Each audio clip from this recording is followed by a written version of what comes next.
ഇത്രയും ബുക്സ് ഗൗരിയുടെ കയ്യിൽ കൊടുത്തു. ഞാൻ എന്താ അമ്മ ഇതെന്ന് ചോദിച്ചപ്പോൾ ഞാൻ പറഞ്ഞ മോളെ നിന്റെ ജീവിതമാണ്, നീ വായിച്ചു നോക്കുന്നത്. മോളുടെ വളർച്ച ഉണ്ടാകും തോറും ഈ സ്കിന്നിലേക്ക് ഒട്ടിപ്പോയ ഞരമ്പുകള് മോളെ വലിച്ച് മുറുക്കുകയാണ് ചെയ്യുന്നത്. അപ്പൊ അതിന്റെ വേദന എന്ന് പറഞ്ഞു കഴിഞ്ഞാൽ ഡോക്ടർമാർ തന്നെ പറഞ്ഞു അത് നമുക്ക് അതിന്റെ ഒരു തീവ്രത അളക്കാനാവില്ല. വേദന കൊണ്ട് കിടക്കുന്ന ആ മോളെ എൻ്റെ അടുത്ത് പറഞ്ഞു, അമ്മ ഇനി എനിക്ക് വയ്യ, എനിക്ക് ഇനി സഹിക്കാൻ വയ്യ, എന്നെ ഒന്ന് കൊന്നു തരില്ലേ അമ്മ എന്ന് ഞാൻ സീരിയസ് ആയിട്ട് പറയാ എന്നും കൂടി എന്നോട് പറഞ്ഞു. അമ്മ ഞാൻ കാര്യമായിട്ട് പറയാ, എന്നെ ഒന്ന് കൊന്നു തരുമോ എന്നാണ് എന്നോട് ചോദിച്ചത്. എന്റെ കാര്യം വെച്ച് നോക്കുവാണെങ്കിൽ എന്നെക്കാട്ടിലും ഒരുപാട് പ്രശ്നങ്ങൾ അനുഭവിക്കുന്ന ഒരുപാട് പേര് ലോകത്തുണ്ട്. അപ്പൊ നമ്മൾ അതിനെക്കുറിച്ച് ചിന്തിക്കാൻ പറയും. അപ്പൊ നമ്മുടെയൊക്കെ പ്രശ്നങ്ങൾ ഒന്നും അല്ലാന്ന് നമുക്ക് തോന്നും. നാം രണ്ടു മേഘശകലങ്ങളായി അകലേക്കു മറയുന്ന ക്ഷണഭംഗികൾ. അടുത്ത കാലത്താണ് മലയാളികളുടെ മനസ്സിനെ വേദനിപ്പിച്ചുകൊണ്ട് നടൻ സിദ്ദിഖിൻ്റെ മകൻ യാത്രയായത്. ഒരു ഭിന്നശേഷിക്കാരനായ കുട്ടിയായിരുന്നു സാപ്പി എന്ന് പറയുന്ന നമ്മുടെ എല്ലാവരുടെയും പ്രിയപ്പെട്ട കുട്ടി. ഈ കാര്യത്തെക്കുറിച്ച് എൻ്റെ സുഹൃത്തായ ഒരു ബ്രിഗേഡിയറുടെ വീട്ടിൽ വെച്ച് സംസാരിക്കുമ്പോഴാണ് അദ്ദേഹത്തിൻ്റെ ഭാര്യ പറഞ്ഞത്, അതിനേക്കാൾ മനസ്സിന് വിഷമമുണ്ടാക്കുന്ന എന്നാൽ അതിനേക്കാളധികം ഇൻസ്പയർ ചെയ്യുന്ന ഒരു സംഭവമുണ്ട് എന്ന് പറഞ്ഞുകൊണ്ട് ഒരു പുസ്തകം എനിക്ക് സമ്മാനിക്കുകയുണ്ടായി. അതാണ് എനിക്കായി എന്ന് പറയുന്ന ഈ പുസ്തകം. ഈ പുസ്തകത്തിൻ്റെ രചയിതാവ് എന്ന് പറയുന്നത് ആശാ പ്രദീപാണ്. അവരുടെ സ്വന്തം മകൾ ഗൗരിയെക്കുറിച്ചുള്ള ഭിന്നശേഷി കുട്ടിയായി ജനിച്ച ഗൗരിയെക്കുറിച്ചുള്ള യഥാർത്ഥ കഥയാണ് ചിത്രീകരിച്ചിട്ടുള്ളത്. അത് വായിച്ചു കഴിഞ്ഞാൽ കരയാത്തവരായി ആരും ഉണ്ടാവില്ല. അവസാനം എല്ലാവർക്കും ഒരു ഇൻസ്പിറേഷനായിരിക്കും, ജീവിക്കാനുള്ള വിജയിക്കാനുള്ള ഇൻസ്പിറേഷനായിരിക്കും അതിൽ നിന്ന് കിട്ടുക. ഇപ്പോൾ നമ്മളോടൊപ്പം ഉള്ളത് നമ്മളോടൊപ്പം ഗൗരിയുമുണ്ട്, അതോടൊപ്പം ഈ പുസ്തകം എഴുതിയ ആശാ പ്രദീപുമുണ്ട്. നമസ്കാരം. അതായത് എൻ്റെ ജീവിതത്തിൽ ധാരാളം പുസ്തകങ്ങൾ വായിച്ചിട്ടുണ്ടെങ്കിൽ ഇത്രയധികം എൻ്റെ മനസ്സിനെ വല്ലാതെ നൊമ്പരപ്പെടുത്തിയൊരു പുസ്തകം ഉണ്ടായില്ല. ജീവിതവും മരണവും അതിൻ്റെ ഇടയ്ക്ക് നൂൽപ്പാലങ്ങളുടെയുള്ള യാത്രയാണ് ഈ പുസ്തകം വായിച്ചിട്ടുണ്ട്. അവസാനം ആ വിജയിച്ചപ്പോഴുണ്ടാകുന്ന ഒരു സന്തോഷം, ആ വിജയിച്ച് ആ വല്ല ഒരു ലെവലിലെത്തി, മകള് വിജയിച്ചു, എല്ലാ പ്രശ്നങ്ങളും മാറി ഇല്ലെങ്കിലും ജീവിക്കാനുള്ള ഒരു അവകാശം കിട്ടി എന്ന് പറയുന്ന ഒരു പ്രത്യേക നിമിഷങ്ങൾ. ഇത്രയും എഴുതാനുള്ള കഴിവ് എവിടെ നിന്നാണ് കിട്ടിയത്? ആക്ച്വലി ഞാൻ ഒരിക്കൽ പോലും എഴുതിയിട്ടില്ല എന്നുള്ളത് സത്യം. ഞാനൊരു എഴുത്തുകാരിയല്ല. ഒരു സുപ്രഭാതത്തിൽ മോളും ഹസ്ബൻഡും ഒക്കെ ജോലിക്കും സ്കൂളിലും ഒക്കെ പോയി ഞാൻ തനിച്ചിരിക്കുന്ന സമയത്ത് ഈ മനസ്സ് ഭയങ്കരമായിട്ട് ഭാരപ്പെട്ടിരിക്കും. ഇത്രയേ അനുഭവിച്ച് ഇവിടെ വന്നപ്പോൾ മനസ്സിലെന്തോ തോന്നിപ്പിച്ചു, ഇതെല്ലാം എന്തുകൊണ്ട് എഴുതി വെച്ചുകൂടാ. അത് മോളുടെ ജീവിതയാത്രയിൽ, മുന്നോട്ടുള്ള യാത്രയിൽ മോള് കുട്ടിക്കാലം മുതലുള്ള കാര്യങ്ങൾ ജസ്റ്റ് ഒന്ന് അറിഞ്ഞിരിക്കട്ടെ, അല്ലെങ്കിൽ അവളൊന്ന് വായിച്ചിരിക്കട്ടെ എന്ന് വിചാരിച്ച് ഞാൻ ജസ്റ്റ് ഒരു സുപ്രഭാതത്തിൽ എഴുതാൻ തുടങ്ങിയത്. അത് ഒരു 2 മാസമെങ്കിലും ഈ കഴിഞ്ഞ 20 വർഷത്തെ ആ ഒരു ജീവിതം, 20 വർഷത്തെ ജീവിതം ഓർത്തെടുത്ത് ഞാൻ എഴുതുകയായിരുന്നു. ഒരു നോട്ട് ബുക്കുകളിലാണ് ഞാൻ ജസ്റ്റ് എഴുതി വെച്ചത്. അങ്ങനെ അതായത് നമ്മുടെ ഈ പുസ്തകം എഴുതാനുള്ള ഒരു എഴുത്തുകാരിയായിട്ടല്ല നമ്മൾ എഴുതി തുടങ്ങിയത്, ജീവിതാനുഭവങ്ങളാണ്. ഈ ജീവിതാനുഭവങ്ങൾ എനിക്കിപ്പോൾ വായിച്ചപ്പോൾ അറിയാം.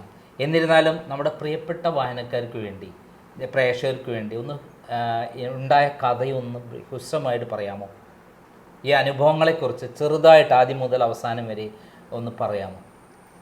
മോള് ജനിക്കുമ്പം ഞങ്ങൾ സത്യത്തിൽ ഒരിക്കൽ പോലും അറിഞ്ഞിരുന്നില്ല ഇങ്ങനെ ഒരു കുട്ടിയാണെന്ന്. ഒരിക്കൽ പോലും സാധാരണ നോർമലായിട്ട് നല്ല സുന്ദരിയായ ഒരു കുഞ്ഞിനെയാണ് ദൈവം ഞങ്ങളുടെ കയ്യിലേക്ക് തരുന്നത്. അല്ല, ഇപ്പോഴും സുന്ദരിയാണല്ലോ. അതെ അതെ, ആ പുഞ്ചിരി മാത്രം പോരെ, ഈ പുഞ്ചിരിയാണ് എൻ്റെ വിജയവും. ആ പുസ്തകത്തിൽ എപ്പോഴും നിറഞ്ഞിരിക്കുന്ന പുഞ്ചിരിയാണ്. അപ്പൊ അങ്ങനെ ഞാൻ പടിപടിയായിട്ടാണ് ഈ ഒരു യാഥാർത്ഥ്യം മനസ്സിലാക്കി എടുക്കുന്നതെന്നുള്ളതാണ് ഒരു സത്യം. കാരണം മോള് ഇങ്ങനെയുള്ളൊരു കുട്ടി, നമുക്ക് ആദ്യം ഒരു മോളുണ്ടായി, അമ്മു. അതെ, മൂത്ത കുട്ടി. അവൾക്ക് 10 വയസ്സ് ഉള്ളപ്പോഴാണ് ഗൗരിയുടെ ജനനം. അപ്പോൾ അവളും ആ ഒരു കുഞ്ഞ് അനിയത്തിയെ കിട്ടിയതിൻ്റെ ആ എക്സൈറ്റ്മെൻറ്റിലായിരുന്നു ആള്. പക്ഷെ ഞാനും ഞങ്ങളുടെ കുടുംബം മൊത്തം അറിയുന്നത് മോൾക്ക് ഇങ്ങനെ കുറച്ച് പ്രശ്നങ്ങളുണ്ട് എന്ന്. പക്ഷെ ആദ്യമായിട്ട് പൊരുത്തപ്പെടാൻ ഞങ്ങൾക്ക് ആദ്യം മനസ്സിലാക്കാൻ കഴിഞ്ഞില്ല. കാരണം കാഴ്ചയിൽ എപ്പോഴും നല്ല നോർമലായിട്ടുള്ള ഒരു കുഞ്ഞ് തന്നെയായിരുന്നു. പടിപടിയായിട്ടാണ് പല പല ടെസ്റ്റുകളിലൂടെ ഹോസ്പിറ്റലുകൾ കയറി ഇറങ്ങിയാണ് കുഞ്ഞിൻ്റെ ആ ഒരു ഞാൻ മനസ്സിലാക്കുന്ന ആ ഒരു മുഴയാണ് നമ്മള് കുട്ടിക്ക് കിടക്കാൻ പറ്റാത്ത അവസ്ഥ. അതെ, മോളുടെ ബാക്കിലായിട്ട് നട്ടലിൻ്റെ അടുത്തൊരു ഉണ്ണിയപ്പത്തിന്റെ വലിപ്പത്തിലുള്ള ഒരു മുഴയായിരുന്നു. അന്നും അവിടുത്തെ ഹോസ്പിറ്റലിലെ ഡോക്ടേഴ്സ് പറഞ്ഞ ജസ്റ്റ് ഒരു ഫാറ്റാണ്, വളർന്നു വരുമ്പോൾ അത് മാറും എന്നുള്ള രീതി, ആ ഒരു ഇതിലാണ് നമ്മൾ മുന്നോട്ട് പോയത്. പിന്നെ അതല്ല, ഇത് നമ്മുടെ ജീവിതം മുഴുവനും ഞങ്ങളുടെ ഉറക്കം കെടുത്തുന്ന ഒരു ഇതാണെന്ന് അറിയുന്നത് വളരെ കാലങ്ങൾക്ക് ശേഷമാണ്. അപ്പോഴത്തേക്കും മനസ്സ് ശരിക്കും ആ ഒരു യാഥാർത്ഥ്യമായിട്ട് പൊരുത്തപ്പെട്ട് കഴിഞ്ഞിരുന്നു. ആദ്യം നമുക്ക് അറിയില്ലായിരുന്നു താഴേക്ക്, കാലിന് താഴേക്ക്. അതും വളരെ എനിക്ക് തോന്നുന്ന ഒരു 4-5 വയസ്സെങ്കിലും ഉള്ളപ്പോഴാണ് പൂർണ്ണമായിട്ടും ഞാൻ എൻ്റെ മനസ്സ് പോലും അക്സെപ്റ്റ് ചെയ്യുന്നത് എൻ്റെ മോൾക്ക് നടക്കാൻ പറ്റില്ല എന്നുള്ളത്. അപ്പോഴും നമ്മൾ പ്രതീക്ഷ ഒരിക്കലും കൈവിടുന്നില്ല.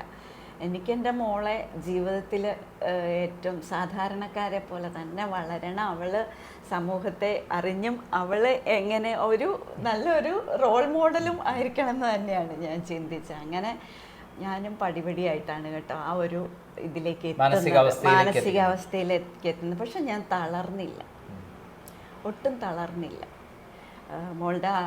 അന്ന് മോളുടെ രോഗാവസ്ഥയുടെ പേര് സ്പൈന ബൈഫിഡ എന്നായിരുന്നു. പിന്നീട് ഒരു 14 വയസ്സ്, അതായത് 9ാം സ്റ്റാൻഡേർഡിൽ പഠിക്കുമ്പോഴാണ് മോളുടെ ഈ അവസ്ഥ കുറച്ച് ബാഡ് ആവുകയും. സലീം വൈദ്യര് അവരെ ഫാദറും കഥാപാത്രമാണ്. തീർച്ചയായും കോട്ടയത്ത് നമ്മൾ ആദ്യം ജീവിത ഒരു പ്രതീക്ഷ അവരാണെന്നാണ് തീർച്ചയായിട്ടും ആയുർവേദ ഡോക്ടർ. തീർച്ചയായിട്ടും ഞങ്ങളതൊരു 6-7 വർഷത്തോളം മനസ്സിലാക്കുന്നത്. ആദ്യത്തെ ഒരു ഓപ്പറേഷന് വേണ്ടി കൊണ്ടുപോയപ്പോൾ ആ ഡോക്ടറാണ് പറഞ്ഞു തരുന്നത്, ഇത് സാധാരണ സംഭവമല്ല, ഇതൊരു വല്ലാത്ത അവസ്ഥയിലാണ്, പിന്നെ ഞരമ്പുകളെല്ലാം കൂട്ടിപ്പിണഞ്ഞ് കിടക്കുന്ന ഒരു മുഴയാണ്, ഓപ്പറേറ്റ് ചെയ്താൽ ആള് തന്നെ ഉണ്ടാവില്ല എന്ന് പറയുന്ന പ്രത്യേക നിമിഷങ്ങളുണ്ട് ഇതിനകത്ത്. തീർച്ചയായിട്ടും ആ നിമിഷങ്ങളിൽ നിന്നാണ് പിന്നെ അന്വേഷണവുമായി പോയിട്ട് തളർച്ചയിൽ നിന്നും കുട്ടിയെ എങ്ങനെ ഡെവലപ്പ് ചെയ്യാം എന്നുള്ള പ്രതീക്ഷയിൽ സലീം വൈദ്യരെ കാണുന്നത്. അവിടെയുള്ള ഒരു അനുഭവം ഒന്ന് പറയാമോ? തീർച്ചയായിട്ടും. കോട്ടയത്തായിരുന്നു സലീം വൈദ്യർ. കോട്ടയത്തായിരുന്നു. പള്ളത്ത് അല്ലേ? അതെ, പള്ളത്ത്. ഞങ്ങൾ താമസിച്ചിരുന്നത് തിരുവനന്തപുരത്തും. അപ്പോൾ ശരിക്കും പറഞ്ഞാൽ ആ ഒരു നമുക്ക് എങ്ങനെയെങ്കിലും മോളെ ജീവിതത്തിലേക്ക് കൂട്ടണം. എത്ര വയസ്സിലാണ് പള്ളത്ത് പോകുന്ന കുട്ടീനെ കൊണ്ടിട്ട്? നമ്മൾ ഒരു 4 വയസ്സൊക്കെ ഉള്ളപ്പോഴാണ്, 4 വയസ്സില്ല 3 വയസ്സൊക്കെ ഉള്ളപ്പോഴാണ് നമ്മൾ ശരിക്കും കുട്ടീനെ അവിടെ കൊണ്ടുവരുന്നത്. അവിടെ വന്ന് അദ്ദേഹം നോക്കിയതിന് ശേഷം, കാരണം അദ്ദേഹം പറയും പറ്റില്ലെങ്കിൽ അത് പറ്റില്ല എന്ന് തുറന്ന് പറയുന്ന ഒരു വ്യക്തിയാണ്. പക്ഷെ അദ്ദേഹം നോക്കിയിട്ട് നമുക്ക് ശ്രമിക്കാം. അദ്ദേഹത്തിന്റെ പിതാവ് ഉണ്ടായിരുന്നു. ആദ്യം തന്നെ പിതാവായിരുന്നു ചെയ്തുകൊണ്ടിരുന്നത് ഞങ്ങൾ ചെല്ലുന്ന സമയത്ത്. അദ്ദേഹം നോക്കിയിട്ട് നമുക്ക് കൊണ്ടുപോവാ എന്നാ പറഞ്ഞു. പക്ഷെ അപ്പോഴും നമ്മൾ തിരുവനന്തപുരം പള്ളം യാത്രയായിരുന്നു മനസ്സിൽ. പക്ഷെ ഞാൻ മോളെയും കൊണ്ട് ട്രെയിനിലാണ് വന്നുകൊണ്ടിരുന്നത്. ഒരു ഏറെക്കുറെ ഒരു 5-8 മാസത്തിന് ശേഷം അദ്ദേഹം ഒരുപാട് പ്രായം ചെന്നൊരു ആളായിരുന്നു പിതാവ്.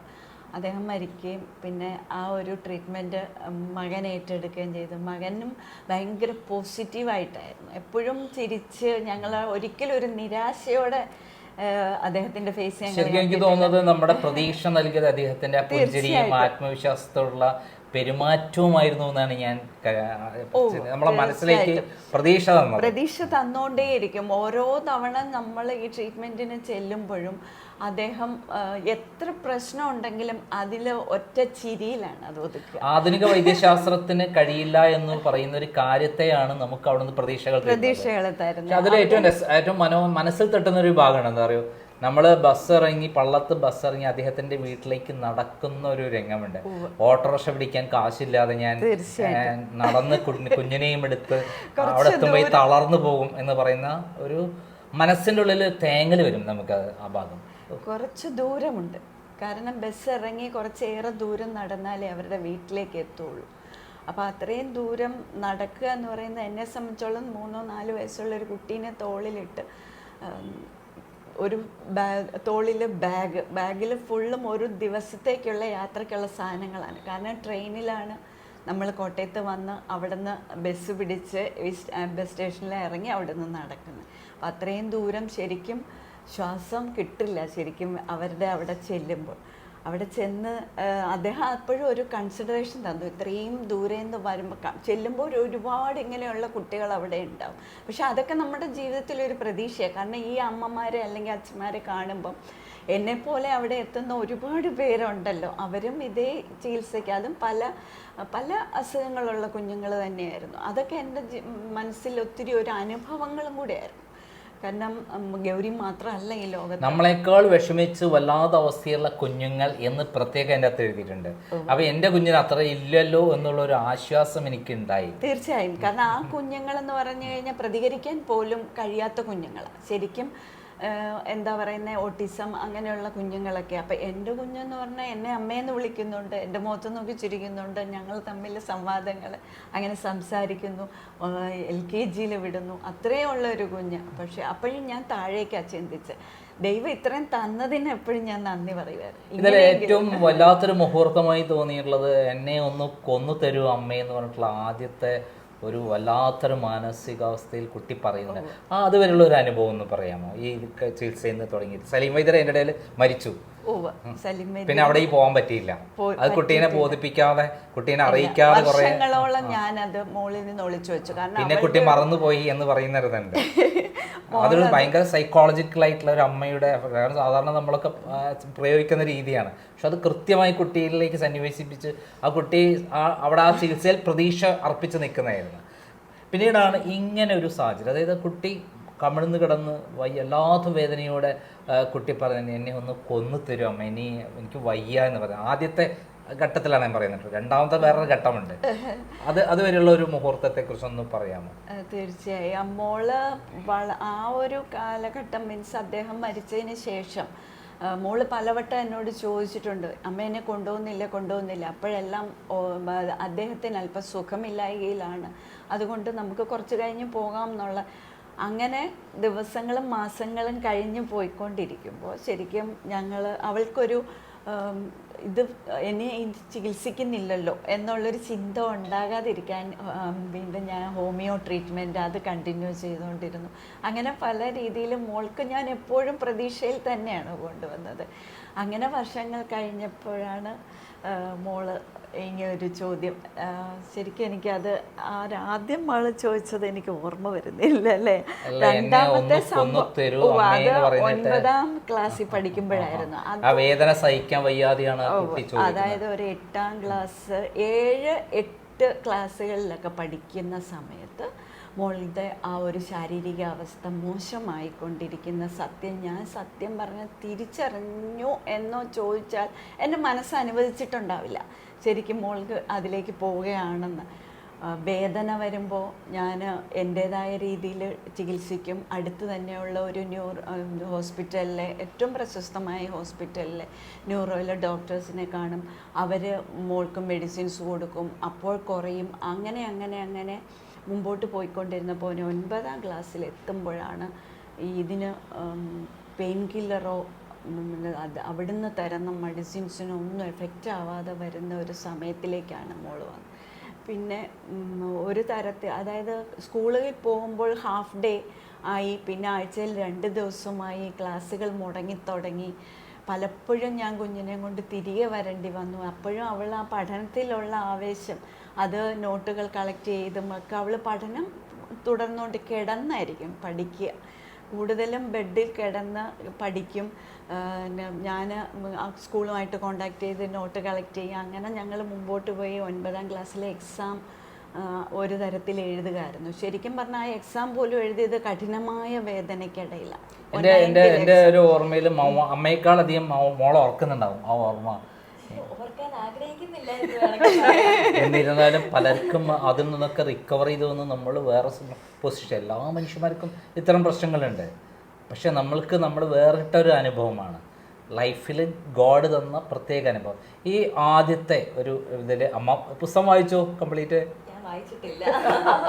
വായിച്ചു. എപ്പോഴാണോ ഈ പുസ്തകമല്ല വായിച്ചത്, ആദ്യമായി മോൾക്കായിട്ട് എഴുതിയ ഈ നോട്ട് ബുക്കുകളിൽ എഴുതി എന്ന് ഞാൻ പറഞ്ഞല്ലോ. ആ നോട്ട് ബുക്കുകളിൽ എഴുതി വെച്ച ഒരു 3-4 നോട്ട് ബുക്കുകളുണ്ടെന്നാണ് എൻ്റെ.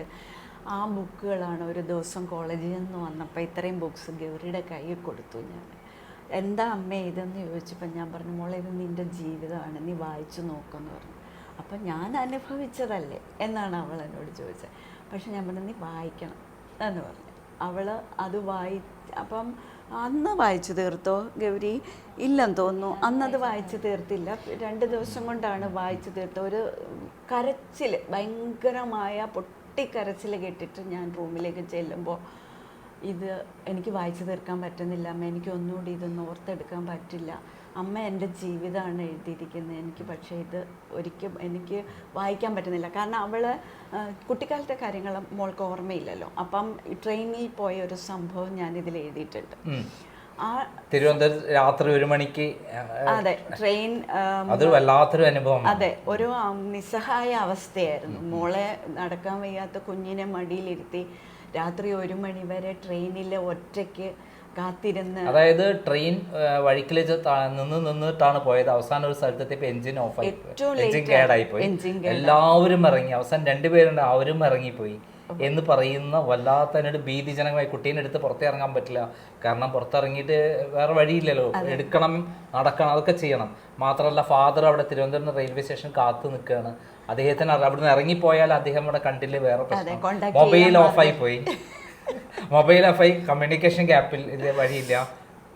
അങ്ങനെയുള്ള മുഹൂർത്തം, അത് വല്ലാത്തൊരു മുഹൂർത്തമാണ് അതിനകത്ത്. ആ സംഭവവും അതുകൂടാതെ ആ സംഭവം വായിച്ചപ്പം ആൾക്ക് ഭയങ്കര പ്രയാസം വന്നു. അതുകൂടാതെ തിരുവനന്തപുരത്ത് താമസിച്ചുകൊണ്ടിരുന്നപ്പോൾ ഞാൻ മോളെ എന്നും എടുത്തിട്ട്, തൊട്ടടുത്താണ് സ്കൂള്, മോളെ എടുത്തിട്ട് സ്കൂളിൽ പോകുമ്പം എതിരെ വരുന്നവർ, അപ്പം മോളെ കണ്ടറിയില്ല, നടക്കില്ലാത്ത കുട്ടിയാണെന്ന് ആർക്കും അറിയില്ല. അപ്പം എതിരെ വരുന്നവർ എന്തിനാ എടുത്തിട്ട് പോകുന്നേ, നിങ്ങൾക്ക് നടത്തിക്കൊണ്ട് പോയിക്കൂടെ എന്ന് ചോദിക്കുമ്പോൾ മോൾക്ക് അതൊരു ഫീല് വരാതിരിക്കാൻ ഞാൻ ചിരിച്ച് കാണിച്ചിട്ട് അവരങ്ങ് പാസ് ചെയ്യുമ്പോൾ ഞാൻ മോളോട് പറയും, നമ്മൾ അവരെ പറ്റിച്ചില്ലേ മോളെ, മോൾക്ക് നടക്കാൻ അറിയത്തില്ലെന്ന് അവർക്ക് അറിയത്തില്ലല്ലോ എന്ന് ഞാൻ ചിരിച്ചുകൊണ്ട് പറയുമ്പോൾ അവൾ അതൊരു തമാശയായിട്ടെടുത്ത് ഞങ്ങൾ 2 പേരും ചിരിച്ചിട്ടാണ് സ്കൂളിലേക്ക് പോകുന്നത്.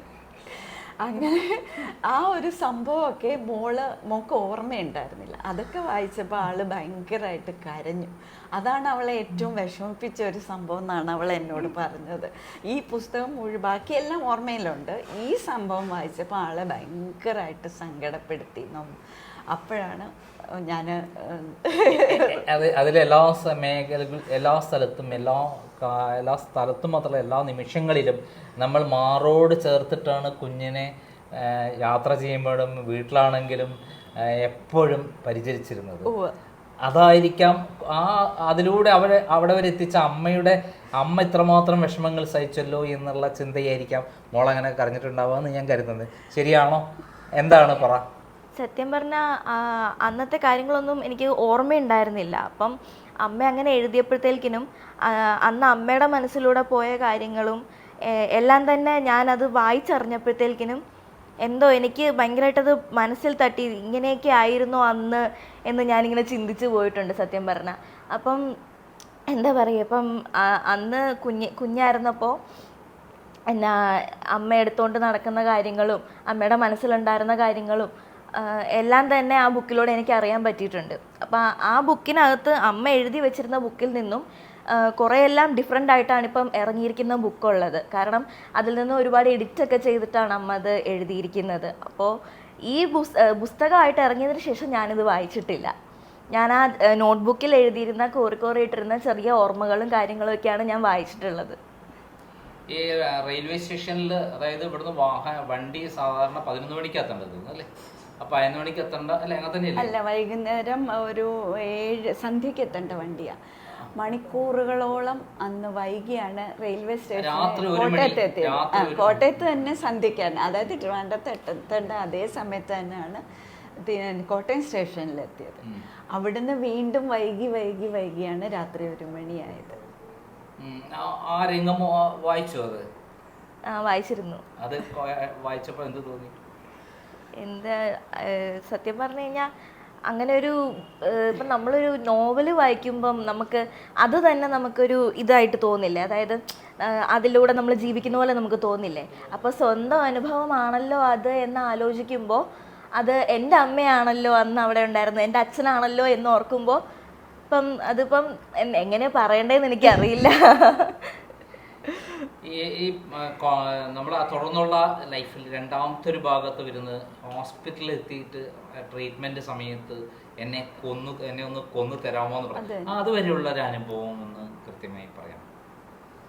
അത് ഞാൻ പറഞ്ഞല്ലോ, 9ാം ക്ലാസ്സോടുകൂടി 9ാം ക്ലാസ് ലാസ്റ്റ് ടൈം മോളുടെ 14 വയസ്സുള്ളപ്പോൾ ആ ടൈമിലാണ് മോൾക്ക് വേദന അധികരിക്കുന്നത്. അതായത് വേദന എന്ന് പറഞ്ഞു കഴിഞ്ഞാൽ നമുക്ക് അതിൻ്റെ തീവ്രത അളക്കാൻ പറ്റില്ല. കാരണം ഞാൻ രാപ്പകൽ മോളോടൊപ്പം തന്നെ ഇരിക്കുന്ന ഒരാളാണല്ലോ. അപ്പോൾ രാത്രികളിൽ ഉറക്കമില്ലാത്ത ആ രാത്രികൾ കടന്നു പോയിട്ട് തന്നെ ഒരുപാട് നാളുകളായി, മാസങ്ങളായി. അപ്പം എല്ലാ രാത്രികളിലും മോളൊക്കെ ഉറങ്ങാൻ കഴിയില്ല. അപ്പം ഞാനും ഒപ്പം തന്നെ ഈ എന്താണ് ഒരു പ്രതിവിധി എന്നാണല്ലോ എപ്പോഴും ചിന്തിച്ചത്. പക്ഷെ ഹോസ്പിറ്റലുകളിൽ ചെല്ലുമ്പോൾ അവിടുന്ന് നിരാശയാണ്. കാരണം അവർക്കും ഒന്നും ചെയ്യാനില്ല, അവരെയും പറഞ്ഞിട്ട് കാര്യമില്ല. കാരണം പെയിൻ കില്ലറുകൾക്ക് ഒരു ലിമിറ്റുണ്ട്, അതിലപ്പുറത്തേക്ക് കുഞ്ഞാണ്, അതിലപ്പുറത്തേക്ക് പോകാൻ പോലും പറ്റത്തില്ല. പെയിൻ കില്ലർ അഫക്റ്റ് ചെയ്യുന്നുമില്ല. മോക്കത് കഴിച്ചിട്ട് ഒരു കുറച്ച് സമയത്ത് ആശ്വാസം മാത്രമേ ഉള്ളൂ, പിന്നീട് വീണ്ടും വേദന. പിന്നിലുള്ള മുഴയിലെ ഞരമ്പുകൾ വലിഞ്ഞു മുറുകുകയാണ്. മോളുടെ വളർച്ച ഉണ്ടാകും തോറും ഈ സ്കിന്നിലേക്ക് ഒട്ടിപ്പോയ ഞരമ്പുകൾ മോളെ വലിച്ച് മുറുക്കുകയാണ് ചെയ്യുന്നത്. അപ്പോൾ അതിൻ്റെ വേദന എന്ന് പറഞ്ഞു കഴിഞ്ഞാൽ ഡോക്ടർമാർ തന്നെ പറഞ്ഞു അത് നമുക്ക് അതിൻ്റെ ഒരു തീവ്രത അളക്കാനാവില്ല. കാരണം ഇത്രയും അവളുടെ മാനസിക നിലയെ പോലും ബാധിച്ചിരുന്നു. അങ്ങനെ ഒരു ദിവസം എല്ലാ വഴികളും അടഞ്ഞിട്ട് ഞാൻ മോളെ തോളിലിട്ട് ഇവിടെ കിടത്തി ഞാൻ എൻ്റെ വീട്ടു ജോലി ചെയ്തുകൊണ്ടിരിക്കുമ്പോൾ നടന്നു പോകുന്ന വഴിക്ക് എൻ്റെ നൈറ്റിയിൽ മുറുക്കെ പിടിച്ചിട്ട് വേദന കൊണ്ട് കിടക്കുന്ന ആ മോള് എൻ്റെ അടുത്ത് പറഞ്ഞു, അമ്മ ഇനി എനിക്ക് വയ്യ, എനിക്ക് ഇനി സഹിക്കാൻ വയ്യ, എന്നെ ഒന്ന് കൊന്നു തരില്ലേ അമ്മ എന്ന് ഞാൻ സീരിയസ് ആയിട്ട് പറയുക എന്നും കൂടി എന്നോട് പറഞ്ഞു. അമ്മ ഞാൻ കാര്യമായിട്ട് പറയുക, എന്നെ ഒന്ന് കൊന്നു തരുമോ എന്നാണ് എന്നോട് ചോദിച്ചത്. ആ ഒരൊറ്റ ചോദ്യത്തിൽ എനിക്ക് എന്താ ചെയ്യണ്ടേന്ന് അറിയാൻ വയ്യാതെ ചെയ്ത ജോലി ഇട്ടിട്ട്, അപ്പം എൻ്റെ മൂത്ത മോള് വിവാഹിതയായിരുന്നു. അത് അവള് ഭർത്താവിൻ്റെ വീട്ടിൽ നിന്ന് അവിടെ വന്നിരുന്നു, വീട്ടിൽ വന്നിട്ടുണ്ടായിരുന്നു. അപ്പം ഞാൻ മൂത്ത മോളോട് പറഞ്ഞു, നീ ഒരു നിമിഷം കുഞ്ഞിനെ നോക്കാം, ഞാൻ ഇപ്പം വരാം എന്ന് പറഞ്ഞ് ഇട്ടിരുന്ന അതേ ഡ്രസ്സിൽ ഞാൻ ഒരു ഓട്ടോ പിടിച്ച്, ഒരമ്മയുടെ വിഭ്രാന്തിയായിരുന്നു, എൻ്റെ കുഞ്ഞിനെ എനിക്ക് എങ്ങനെയെങ്കിലും രക്ഷിക്കണം, എനിക്ക് ഈ വേദനയിൽ നിന്നൊരു മോചനം, ഇനി എനിക്കും കാണാൻ വയ്യ. കാരണം ഞാനും അത്രമേൽ വിഷമിച്ചു മോളുടെ ഈ ഒരു ചോദ്യത്തിൽ. അത് നമുക്ക് പറഞ്ഞ് തരാൻ പറ്റില്ല, ആ ഒരു ചോദ്യം അത്രമാ ഭീകരമായിരുന്നു എന്ന് പറയാം. അവിടെ അടുത്തുള്ള ഒരു ക്ലിനിക്കിൽ, തൊട്ടടുത്ത് ഞങ്ങളുടെ ജംഗ്ഷനിലെ ക്ലിനിക്കിൽ ഒരു ചിൽഡ്രൻസ് സ്പെഷ്യലിസ്റ്റ് ഉണ്ട്, ഒരു ഡോക്ടർ ജെസ്സി എന്ന് പറയുന്ന ആ മാമിൻ്റെ അടുത്ത്. അപ്പം മാം കൺസൾട്ടിങ് റൂമിൽ ഒരു പേഷ്യൻറ്റിനെ നോക്കിക്കൊണ്ടിരിക്കുക. അതൊന്നും അപ്പം എൻ്റെ മനസ്സിലില്ല. ഞാൻ ഓടിക്കയറി അവരെ അങ്ങ് മുറുക്ക കെട്ടിപ്പിടിച്ച് പൊട്ടിക്കരഞ്ഞു. എന്നിട്ട് പറഞ്ഞു, എൻ്റെ കുഞ്ഞിനെ രക്ഷിക്കുക. അപ്പോൾ അവർക്ക് മോളെ അറിയാം, മോളുടെ അവസ്ഥകൾ അറിയാം. അപ്പോൾ അവരെ എന്നെ സമാധാനിപ്പിച്ച് അവിടെ ഇരുത്തിയിട്ട് പറഞ്ഞു, എന്താ പ്രശ്നം എന്ന് ചോദിച്ചു. എന്നെ കുറേ കൂളാവാൻ പറഞ്ഞു. ഒരുപാട് അവരെ എന്നെ ഒരു മാനസിക നില ഒരു ഇതിലേക്ക് ശാന്തമാക്കി.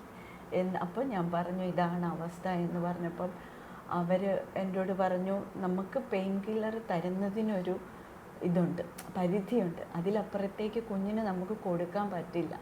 ഇപ്പം തന്നാലും അതൊരു താൽക്കാലികമായ ശമനം മാത്രമേ ഉണ്ടാവുള്ളൂ. എങ്കിലും ഞാനൊരു മെഡിസിൻ എഴുതാമെന്ന് പറഞ്ഞാണ് അവരൊരു ഏറ്റവും തീവ്രതയുള്ള ഒരു മെഡിസിൻ എഴുതി എൻ്റെ കയ്യിൽ തന്നു. ഞാൻ അപ്പോഴും ഡോക്ടർ എന്നോട് പറഞ്ഞു, ഒരു കാര്യം ചെയ്യുക, എൻ്റെ മകള് എറണാകുളത്ത് ഒരു MD ചെയ്യാണ്, ന്യൂറോയിലാണ് സ്പെഷ്യലൈസ് ചെയ്യുന്നത്, ഞാനൊന്ന് സംസാരിക്കട്ടെ എന്ന് പറഞ്ഞ് മകളെ വിളിച്ച് സംസാരിച്ചപ്പം മകളാണ് ആസ്ട്രോ മെഡിസിറ്റി ആയിട്ട് അവിടുത്തെ പ്രധാനപ്പെട്ട ന്യൂറോ സർജനായ ഡോക്ടർ ദിലീപ് പണിക്കർ സാറിനെ എൻ്റെ കാര്യം പറയുകയും ഒരു നമ്പർ മാത്രം എഴുതി എനിക്ക് തന്നു ഡോക്ടർ ജെസിമ. ആ ഒരു നമ്പറും കൈപ്പിടിച്ചിട്ട് ഞാൻ ആ ക്ലിനിക്കിൻ്റെ വെളിയിലിറങ്ങിയിട്ട് ഹസ്ബൻഡ് മോളുടെ അച്ഛൻ ജോലിക്ക് പോയിരിക്കുക എറണാകുളത്ത്, അദ്ദേഹത്തെ വിളിച്ച് ഞാൻ കാര്യങ്ങൾ പറഞ്ഞപ്പം എന്തായാലും കോണ്ടാക്ട് ചെയ്യും, നമുക്ക് നോക്കാം എന്ന് പറഞ്ഞു. ഞാൻ വീട്ടിൽ വന്ന് മൂത്ത ആളോട് പറഞ്ഞു, മോളെ ഗൂഗിളിൽ സെർച്ച് ചെയ്യുക, ഹോസ്പിറ്റലിനെ കുറിച്ച് ഞാൻ കേട്ടിട്ടില്ല, മോള് സെർച്ച് ചെയ്യുക, അപ്പോൾ അറിയാൻ പറ്റും നമുക്ക് കൂടുതൽ ഡീറ്റെയിൽസ്. അപ്പം മോള് നോക്കി അതിൽ നിന്നും ഒരു നമ്പർ കൂടെ കിട്ടി. ഡോക്ടറുടെ ഡീറ്റെയിൽസ് എടുത്തു. ഞങ്ങൾ കോണ്ടാക്ട് ചെയ്തപ്പം അവർ പറഞ്ഞു എന്തായാലും, അപ്പോൾ അവസ്ഥ പറഞ്ഞു. അപ്പോൾ ആരാണ് എടുത്തതെന്ന് എനിക്കറിയില്ല. അപ്പോൾ അവർ പറഞ്ഞു കൊണ്ടുവരാൻ പറഞ്ഞു. അപ്പോൾ അന്ന് സമയം കഴിഞ്ഞു പോയിരുന്നു. വേണമെങ്കിൽ ഞങ്ങൾ ആംബുലൻസ് അയക്കാം. അപ്പം ഞാൻ പറഞ്ഞു വേണ്ട, അപ്പം എനിക്ക് മറ്റേ മോനോട് സംസാരിക്കണം, എന്താണ് ചെയ്യേണ്ടതെന്ന് തീരുമാനിക്കണം. പിറ്റേന്ന് രാവിലത്തേക്ക് ഞങ്ങൾ ഇവിടുന്ന് പോവുമായിരുന്നു. അവിടെ ചെന്ന് 12 ദിവസത്തെ ഒബ്സർവേഷനും അവരുടെ ഒരു കൂട്ടായ കുറേ ഡോക്ടേഴ്സ് ഉണ്ടായിരുന്നു. എത്ര പേരുണ്ടെന്ന് പോലും അറിയാം. അവരുടെ ഒരു എന്താ പറയുന്നത്, ഒരുപാട് ടെസ്റ്റുകൾ നടത്തി അവർക്കും ഓരോ ദിവസവും അവർക്ക് എന്താ ചെയ്യേണ്ടതെന്ന് അറിയാൻ വയ്യാത്ത ഒരവസ്ഥ. മോൾ അത്രയും ക്രിട്ടിക്കലായിട്ടൊരവസ്ഥയിലായിരുന്നു. കാരണം ബെഡിൽ നിന്നൊന്ന് എഴുന്നേറ്റിരിക്കില്ല, ഫുൾ ടൈം കിടക്കുകയാണ്. അത് തന്നെ ഒരു സപ്പോർട്ട്. അതായത് മലമൂത്ര വിസർജനം നടത്തണമെങ്കിൽ നമ്മുടെ സഹായമില്ലാതെ ഒന്നും ചെയ്യാൻ പറ്റില്ല. അല്ലെങ്കിലും നമുക്ക് അതിൻ്റെ ഹെൽപ്പ് വേണം. പക്ഷെ അത് പോലും മോൾക്ക് ബുദ്ധിമുട്ട്. അതായത് എഴുന്നേറ്റിരിക്കാൻ വയ്യ ശരിക്കും. ആ ഇരിക്കുന്ന സമയമെല്ലാം കാലിന് കമ്പിളി തളർന്ന് കിടക്കണം. അതായത് അരയ്ക്ക് താഴോട്ട് മോൾക്ക് സ്പർശന ശക്തി ഇല്ല ആക്ച്വലി. അത് ഇപ്പോഴും ഇല്ല. മോൾക്ക് വേദനിച്ചാലോ ടച്ച് ചെയ്താലോ ഒന്നും അറിയില്ല. അപ്പം മോളങ്ങനെ പിന്നെ ഒരു വീൽ ചെയറിൽ ഇരിക്കണമെങ്കിൽ പോലും മോൾക്ക് സപ്പോർട്ടില്ലാതെ പറ്റില്ല. ചെരിഞ്ഞ് മോളുടെ ആ ഇരിക്കുന്ന അവസ്ഥയിൽ നിന്ന് മാറി മാറി ഒരു ചെരിവ്, കംപ്ലീറ്റ് ഒരു ചെരിവ് വന്നു. അങ്ങനെ പോലും ഇരിക്കാൻ വയ്യായിരുന്നു. അങ്ങനെയാണ് ആ ഹോസ്പിറ്റലിലെ ഡോക്ടേഴ്സ് ഒരു തീരുമാനം, 12ാമത്തെ ദിവസം എന്ന് ഒരു തീരുമാനം എടുക്കാൻ കഴിയും. ടെസ്റ്റുകളൊക്കെ കഴിഞ്ഞ ശേഷം, ടെസ്റ്റുകൾക്കെല്ലാം ചെയ്തതിന് ശേഷം അവർ നമ്മളെ വിളിച്ച് ആദ്യം ഞങ്ങളെ ഒന്ന് കാര്യങ്ങൾ പറഞ്ഞ് മനസ്സിലാക്കുക എന്നുള്ളതായിരുന്നു അവരുടെ ഏറ്റവും വലിയ. അതായത് ഞങ്ങളെ എനിക്ക് തോന്നുന്നു അതാണ് വലിയ വഴിത്തിരിവായി തീർന്നതെന്ന് തോന്നുന്നു. തീർച്ചയായും ആശ്രം മെഡിസിറ്റിയിൽ. കാരണം മറ്റുള്ള ഹോസ്പിറ്റലുകളിൽ ഞങ്ങൾ പോയി, പക്ഷെ ആർക്കും ഒരു റിസ്ക് എടുക്കാൻ എല്ലാവർക്കും ഒരു ഭയം. മാത്രമല്ല ഈ അസുഖം എന്താണെന്ന് കണ്ടുപിടിക്കാനോ കഴിയാത്തൊരവസ്ഥ. അതെ, അത് മാത്രമല്ല ഒരുപാട് ഫെസിലിറ്റീസ് ഉള്ള ഒരു ഹോസ്പിറ്റലും കൂടി, ടെക്നിക്കലായിട്ട് അതെ, അങ്ങനെയുള്ള ഒരു ഹോസ്പിറ്റലും കൂടി ആയിരുന്നു വേണ്ടത്.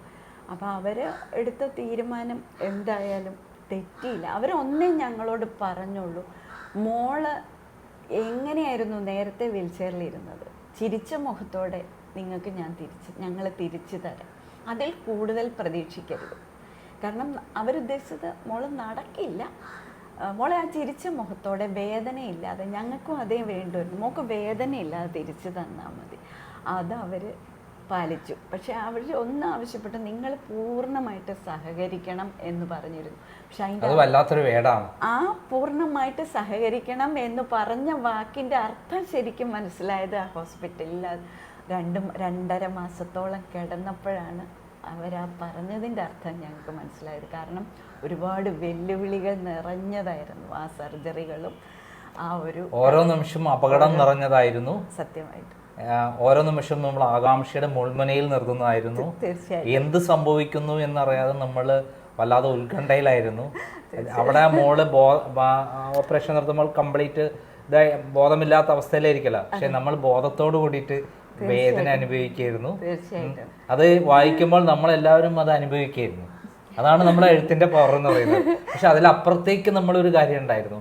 നമ്മൾ ആ സമയത്തൊക്കെ തന്നെ ദുഃഖം കടിച്ചമർത്തി എനിക്ക് ഒന്നുകിൽ ഹസ്ബൻഡ് അറിയും, മറ്റവരുടെ മുന്നിലും ഇതാവണം. അതേപോലെ മോളെടുത്ത് എത്തുമ്പോൾ നമ്മൾ ആ ദുഃഖം കടിച്ചമർത്തി പോകുന്ന ഒരു, ഞാൻ ചിരിച്ചോണ്ട് ICUവിൽ കയറുമ്പോഴും ഞാൻ ചിരിച്ചോണ്ട്, കാരണം മോളുടെ കണ്ണുകൾ മാത്രമേ പുറത്ത് കാണത്തുള്ളൂ, ബാക്കി ഫുൾ മെഷീൻ്റെ ഉള്ളിലാണ്. അപ്പൊ അവൾ എന്നെ കാണുമ്പോൾ എൻ്റെ ചിരിച്ച മുഖം കാണണം. എങ്ങനെയാണ് ഇത്രയും ദുഃഖം അടിച്ചമർത്തി ഇങ്ങനെ ഇതാക്കാൻ കഴിഞ്ഞത്? ഒന്ന് പൊട്ടിക്കരയണം തോന്നുന്ന നിമിഷത്തിൽ പോലും, പൊട്ടിക്കരഞ്ഞൊന്ന് തീർക്കണം തോന്നുന്ന നിമിഷത്തിൽ പോലും നമ്മൾ കാണുന്നത് എന്താ വെച്ചാൽ അടുത്ത നിമിഷം പൊട്ടിക്കരയും എന്നുള്ളതാണ്. അതാണ് നമ്മൾ മനസ്സിൽ പ്രതീക്ഷിക്കുന്നത്. പക്ഷെ നമ്മൾ ഇങ്ങനെ അമർത്തി മനസ്സിനോട് നിർത്തി വെച്ച് എങ്ങനെയാണ് കഴിഞ്ഞത്? പക്ഷെ അത് എനിക്ക് ഒരു അമ്മയുടെ മനസ്സിന് ദൈവം തന്ന ഒരു ശക്തിയായിരിക്കും എനിക്ക് തോന്നുന്നു. കാരണം ആ ICUവിൻ്റെ വാതിൽ പുറത്തേക്ക് കടക്കുന്നത് വരെയുള്ളൂ എനിക്ക് ആ ശക്തിയുള്ളൂ. ICUവിൽ നിന്ന് പുറത്തേക്ക് ഇറങ്ങുമ്പം എൻ്റെ എല്ലാ നിയന്ത്രണവും പോവുക ചെയ്യും. ഞാൻ നേരെ ആ സീറ്റിൽ പോയിരുന്ന് കുറേ നേരം ആ ഒരവസ്ഥ, മോളെ കണ്ട ഒരവസ്ഥ കരഞ്ഞു തീർക്കുമായിരുന്നു. അപ്പോൾ ഹസ്ബൻഡ് അടുത്തിരുന്ന് എന്നടുത്ത് പറയും, നിനക്ക് എങ്ങനെ കഴിഞ്ഞു, പക്ഷെ എനിക്ക് എൻ്റെ മോളെ കാണണ്ട, എനിക്ക് അവളെ അങ്ങനെ കാണണ്ട, ഞാൻ കയറത്തില്ല എന്ന് പറയും. എൻ്റെ അടുത്ത് അങ്ങനെയാണ് പറയുന്നത്. പക്ഷെ ഞാനും അദ്ദേഹത്തിന് ധൈര്യം കൊടുക്കായിരുന്നു, കാണണം, മോളെ പോയി കാണണം, അവൾക്കൊപ്പം നമ്മളുണ്ടെന്ന് അവൾ കണ്ട് മനസ്സിലാക്കണം. കണ്ണുകൾ കൊണ്ട് അവൾക്ക് ഞാനാണ് അടുത്ത് നിൽക്കുന്നതെന്ന് മനസ്സിലാവും, അല്ലെ അച്ഛനാണ് അടുത്ത് നിൽക്കുന്നതെന്ന് മനസ്സിലാവുമല്ലോ. അപ്പോൾ അതുകൊണ്ട് അദ്ദേഹത്തിന് ഞാൻ ധൈര്യം കൊടുത്ത് കയറ്റുമായിരുന്നു. അദ്ദേഹം ഇതേ അവസ്ഥയിൽ കയറിയിട്ടാണ് തിരിച്ചു വരുന്നത്. പക്ഷെ കരയില്ല, ഉള്ളിലൊതുക്കും. പക്ഷെ ഞാൻ ICUവിൻ്റെ വാതിൽ കടന്നു പോയാൽ ഞാൻ പൊട്ടിപ്പോവാൻ. പക്ഷെ അകത്തേക്ക് കയറുമ്പം എന്തോ ഒരു ധൈര്യം, എനിക്ക് എൻ്റെ മോളുടെ അടുത്തെത്തണം, അവളെ കാണണം, അവൾക്ക് ധൈര്യം കൊടുക്കണം എന്നൊരു ചിന്ത ഉള്ളിലേക്ക് വരിക. അതിൽ നിന്ന് അപ്പോൾ കാരണം പല വാതിലുകളും കടന്ന് കുറേ സഞ്ചരിച്ചാലാണ് മോള് കിടക്കുന്ന ഭാഗം വരെ എത്താൻ പറ്റും. അതുവരെ എൻ്റെ ഒപ്പം വാതിക്കൽ നിൽക്കുന്ന സെക്യൂരിറ്റി ഉണ്ട്. അദ്ദേഹത്തിനും അത്ഭുതമായിരുന്നു. അപ്പോൾ അദ്ദേഹം ഈ പോകുന്ന മോൾക്കൊപ്പം എത്തുന്നത് വരെ മോളെക്കുറിച്ചുള്ള വിശേഷങ്ങൾ എന്നോട് ചോദിക്കുമ്പോൾ ഞാൻ അദ്ദേഹത്തോട് കൂളായിട്ട് സംസാരിച്ചിട്ടാണ് പോവുക. അപ്പോൾ അദ്ദേഹത്തിനും അത്ഭുതമുണ്ട്, എങ്ങനെയാണ് ഇങ്ങനെ ചിരിച്ചോണ്ട്. അപ്പം എന്നോട് പറഞ്ഞു, ഞാൻ ആദ്യമായിട്ട് ഇങ്ങനെ ഒരു അമ്മയെ കാണുന്നത്, മോളെ കാണാൻ പോകുമ്പോൾ ചിരിച്ചോണ്ട് നടന്നു പോകുന്ന ഒരു അമ്മയെ ഞാൻ കാണുന്നത് ആദ്യമായിട്ടാണ്, അതും ഈ അവസ്ഥയിൽ കിടക്കുന്നത്. ആ സെക്യൂരിറ്റിയുടെ മുഖം ഇന്നും എൻ്റെ മനസ്സിലുണ്ട്, മറക്കത്തില്ല. പക്ഷെ ഇരുണ്ട മുറികളിൽ കൂടെ കടന്ന് സഞ്ചരിച്ച് അവസാനം നമ്മൾ എത്തിപ്പെടുന്ന ആ രംഗം, അവിടെ ചെന്നപ്പോൾ ആരാണെന്ന് മനസ്സിലാകാനില്ലാത്ത കുറേ ഇല്ല. എനിക്ക് എൻ്റെ മോളെ കിടക്കുന്നതിന് സത്യത്തിൽ കാരണം ഈ സർജറിയുടെ ഇതുകൊണ്ട് മുഖമൊക്കെ ഇടുമിച്ച് കണ്ണുകൾ മാത്രം പുറത്തുണ്ട്, ഫുൾ ഓക്സിജൻ മാസ്ക്, നമ്മൾ കണ്ടിട്ടില്ലാത്ത തരം ഉപകരണങ്ങൾ എല്ലാം. അങ്ങനെ ഒരു അവസ്ഥയിൽ കിടക്കുന്ന ആ മോളെ സത്യത്തിൽ ഒരമ്മയ്ക്കും കാണാൻ പറ്റത്തില്ല സാധാരണ.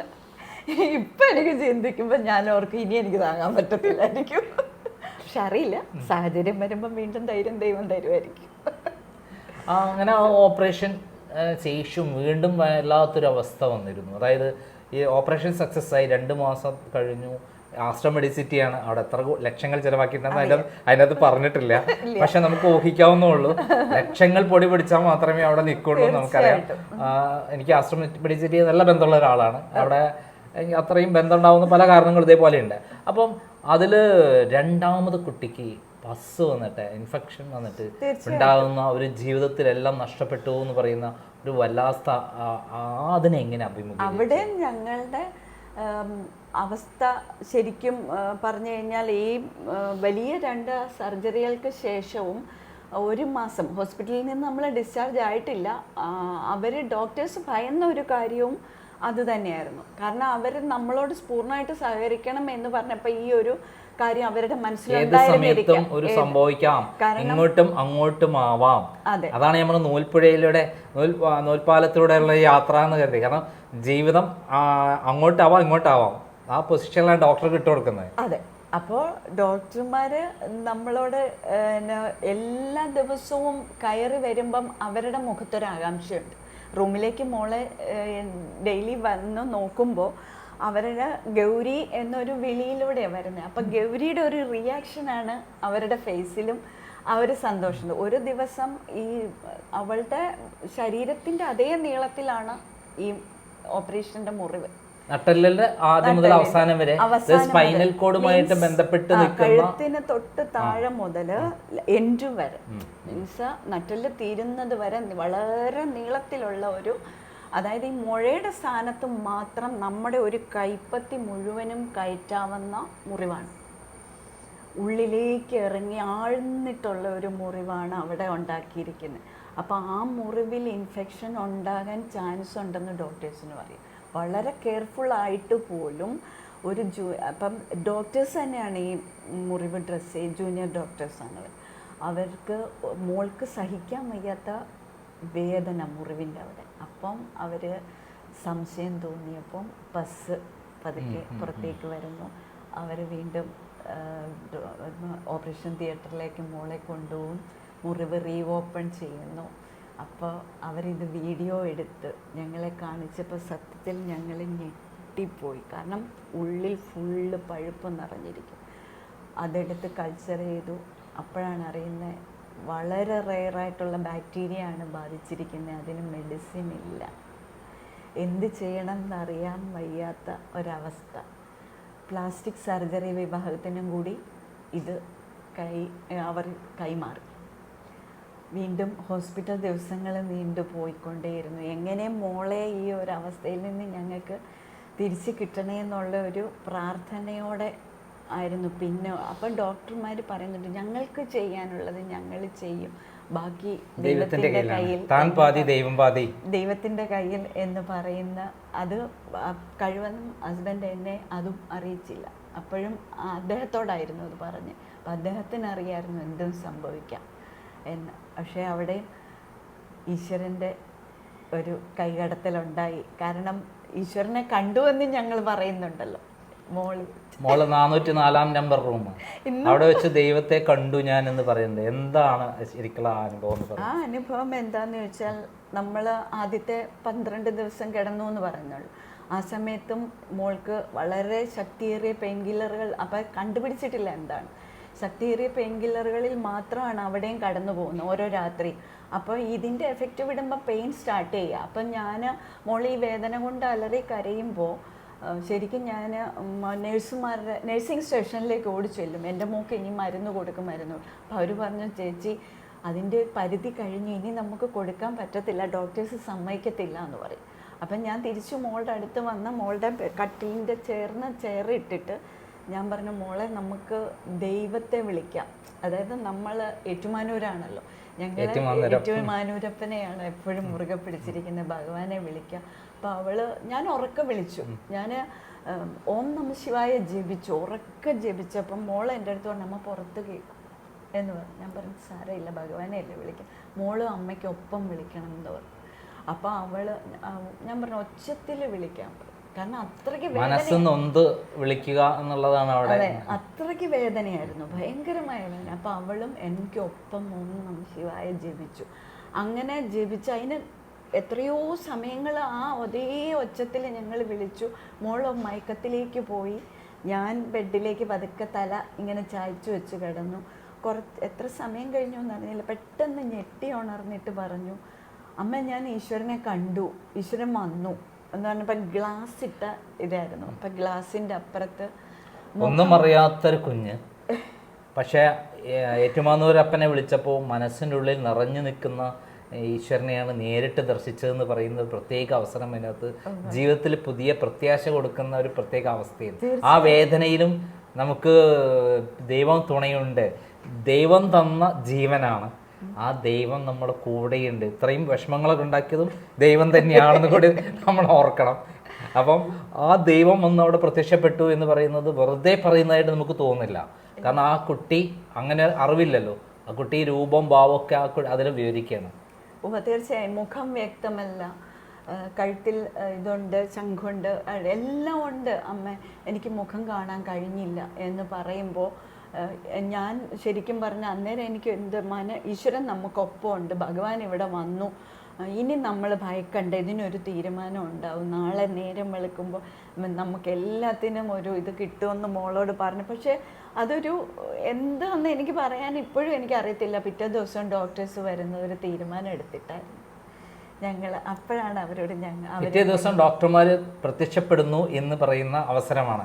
അതുവരെ നമ്മൾ പ്രതീക്ഷയില്ല, നമുക്ക് ഡിസ്ചാർജ് ആണ്, ഇനി നമ്മൾ വീട്ടിലേക്ക് പോവാണ്, ഇനി മുമ്പിലൊരു മാർഗ്ഗമില്ല എന്ന് തന്നെ വിശ്വസിച്ചിരുന്ന സമയത്ത് പോസിറ്റീവായി ഡോക്ടർമാർ എത്തുന്നത് എന്ന് അത് വല്ലാത്തൊരു അനുഭവം തന്നെയാണ്. എല്ലാവർക്കും ഒരു പ്രചോദനമാണ്. കാരണം നമ്മൾ വിശ്വസിക്കുന്ന ദൈവത്തെ 100% ആത്മാർത്ഥമായി പ്രാർത്ഥിച്ചാൽ നമുക്ക് അതിന് ഗുണം കിട്ടും എന്നുള്ളതാണ് അതിനകത്ത് പറയുന്നത്. അതിനുശേഷം ഈ പസ് വന്ന ശേഷം ഉണ്ടായിട്ടുള്ള അനുഭവം അവര് ഏറ്റവും വല്ലാത്ത മുഹൂർത്തം അതായിരുന്നു. കാരണം ഓപ്പറേഷൻ, ഇത്രയും കഠിനമായ ഒരു ഓപ്പറേഷൻ കഴിഞ്ഞ ശേഷം പസ് വന്നിട്ട് വല്ലാത്തൊരവസ്ഥ, വേദന, ഓരോ നിമിഷം വേദന അനുഭവിക്കുകയാണ്. പിന്നീട് ആ വേദനയ്ക്ക് ഒരു ശമനമില്ല. കാരണം അന്ന് നമ്മൾ കണ്ടിട്ടില്ലാത്ത, നമ്മൾ അറിഞ്ഞിട്ടില്ലാത്ത, നമുക്കറിയില്ല, ഉണ്ടായിരുന്നിരിക്കാം, വാക് മെഷീൻ എന്ന് പറഞ്ഞിട്ടൊരു മെഷീൻ വെച്ചിട്ട് അവർ വൂണ്ട് വാഷ് ചെയ്യാണ് 24 hours. ആ ഒരു ട്രീറ്റ്മെൻറ്റ്, മരുന്ന് ഞങ്ങൾ പുറത്തുനിന്ന് വരുത്തേണ്ടി വന്നു. മരുന്ന് ഉണ്ടായിരുന്നില്ല, ഒരു സൊല്യൂഷൻ പുറത്തുനിന്ന് വരുത്തി കൊടുത്തു ഹോസ്പിറ്റലിലേക്ക്. അത് വെച്ചിട്ട് അവർ 24 hours ഈ വൂണ്ട് വാഷ് ചെയ്യുന്ന ഒരു പ്രക്രിയയിലൂടെയാണ് പിന്നെ നമ്മൾ കടന്നു പോകുന്നത്. അപ്പം ഈ മോളുടെ ഈ ഹമ്പ്, അതായത് ആ മുഴയുടെ സൈഡിലാണ്, ഈ മുഴയ്ക്കകത്തേക്ക് മിഷൻ്റെ ഒരു പാർട്ട് കടത്തി വെച്ചിരിക്കുകയാണ് സർജറി ചെയ്തിട്ട്. അപ്പം മോക്ക് കിടക്കുന്ന അവസ്ഥയിൽ നിന്ന് ചലിക്കാൻ പോലും പറ്റില്ല. കാരണം ഈ സംഭവം, ഈ അകത്തിരിക്കുന്ന മെഷീൻ അനങ്ങുമ്പം ഈ മെഷീൻ അലാറം അടിക്കും. അത് അന്നേരം പ്രവർത്തനരഹിതമാകുമ്പം ഈ ബാക്ടീരിയ വീണ്ടും പെരുകുകയാണ്. അപ്പം ഒരു ബാക്ടീരിയയുടെ പേര് പറയുന്നുണ്ട് അതിൻ്റെ അകത്ത്, ഉണ്ടോ ഓർമ്മയില്ല. അപ്പം അത് കടന്ന് അന്നേരം നമുക്ക് ആ ഒരു ട്രീറ്റ്മെൻറ്റും മുടങ്ങുകയാണല്ലോ, അതും ഒരു വഴിയില്ലല്ലോ എന്ന് ഓർക്കുമ്പം നമ്മളുടെ ടെൻഷൻ കൂടിക്കൊണ്ടേയിരിക്കുക. അപ്പോൾ ഈ ഡോക്ടേഴ്സ് പിന്നീട് അവരും ശരിക്കും ഹെൽപ്ലെസ് ആയി തുടങ്ങിയിരുന്നു. പക്ഷേ മുമ്പോട്ട് പോയപ്പോൾ ഈ വാക് മെഷീൻ കംപ്ലൈൻ്റ് ആകുമ്പം പുറത്തുനിന്ന് ആൾ വന്ന് ഇത് നന്നാക്കണം. അതുവരെ നമ്മൾ മണിക്കൂറുകളാണ് അവിടെ കടന്നു പോകുന്നത്. അവരെവിടെയോ ഉള്ള ആൾക്കാർ അവർ വന്ന് ഇത് നന്നാക്കി. അപ്പോഴാണ് അവർ ഈ വാക് മെഷീൻ ചിലപ്പോൾ അതിൽ നിന്ന് സ്ഥാനചലനം മാറ്റി ചിലപ്പോൾ ഊരിപ്പോവുകയൊക്കെ ചെയ്യും. വീണ്ടും ഓപ്പറേഷൻ തിയേറ്ററിൽ കൊണ്ടുപോകും. അങ്ങനെ അപ്പോൾ ഈ മുറിവ് വീണ്ടും ഓപ്പൺ ചെയ്യണം, ഇത് അതിനകത്ത് കയറ്റി വെക്കണം. അങ്ങനെ ഒരു 6-7 തവണ ഓപ്പറേഷൻ തിയേറ്ററിലേക്ക് മോളെ കൊണ്ടുപോകും. അപ്പോൾ ഓരോ തവണ തിയേറ്ററിലേക്ക് കൊണ്ടുപോകുമ്പോഴും ഒരു തവണ കൊണ്ടുപോയപ്പം മോൾ എൻ്റെ അടുത്ത് പറയാം, അമ്മ ഞാൻ എൻ്റെ തറവാട്ടിലേക്ക് പോയിട്ട് വരാം. കാരണം ആ ഒരു മെന്റാലിറ്റി, ആ ഒരു മാനസികാവസ്ഥയാണ് തറവാടായി തോന്നുന്നുണ്ടോ? കാരണം ഞാൻ പെട്ടെന്ന് എന്താ മോള് പ്രേക്ഷകർക്ക് വേണ്ടി ആ തറവാടായിരിക്കും ഐസിയുലേക്ക് പോകുന്നു. അപ്പൊ മോള് മടുത്തു. കാരണം അത്രയും ആ താതാത്മ്യം പ്രാപിച്ചു ആ ഐസിയു ആയിട്ട്. അതായത് എത്ര ചെറിയ സർജറി ആണെങ്കിൽ അതിന്റെ പ്രൊസീജിയർ സെയിം ആയിരിക്കും. കാരണം അനസ്തേഷ്യ ഡോക്ടർ വരണം, അദ്ദേഹത്തിന്റെ ഫിറ്റ്നസ് വേണം. അതുകൂടാതെ ഫാസ്റ്റിങ്, ഫുഡ് കൊടുക്കാൻ പാടില്ല ഇത്ര അവേഴ്സ് നേരത്തേക്ക്. അതായത് ഇത് തന്നെ കണ്ടിന്യൂസ് ആയിട്ട് കടന്നു പോയിക്കൊണ്ടിരിക്കുക. ഒരു കുട്ടിയാണെന്ന് ഓർക്കണം ഇതെല്ലാം. കാരണം 14 വയസ്സുള്ള ഒരു കുട്ടി കടന്നു പോകുന്ന ആ ഒരു സമയങ്ങളാണിത്. കാരണം ഞങ്ങൾ കണ്ടു നിൽക്കുന്ന നമുക്ക് താങ്ങാവുന്നതിന് ഒരു പരിധിയുണ്ടല്ലോ. അങ്ങനെ ആ ഒരു സമയങ്ങളൊക്കെ തരണം ചെയ്തു പറയാം. ഒരു തവണ ഡോക്ടറിൻ്റെ അടുത്ത് ഇവള് വാശിയെടുത്തു, ഞാൻ ഓപ്പറേഷൻ തിയേറ്ററിൽ ഇനി കയറില്ല, എനിക്ക് കയറണ്ട എന്ത് ഡോക്ടേഴ്സ്. അപ്പോൾ ആ ഡോക്ടർക്കും പോൾ സാറാണ് സർജറിയുടെ, പ്ലാസ്റ്റിക് സർജറിയുടെ മേധാവിയാണ് അദ്ദേഹം. അദ്ദേഹത്തെ മറക്കാൻ കഴിയില്ല, കാരണം ആ ഊണ്ട് ഉണക്കി തന്നത് അദ്ദേഹമാണ്. പോൾ സാറ് ഭയങ്കര ഹെൽപ്ലെസ് ആയിട്ട് മോളെ നോക്കി നിന്നു.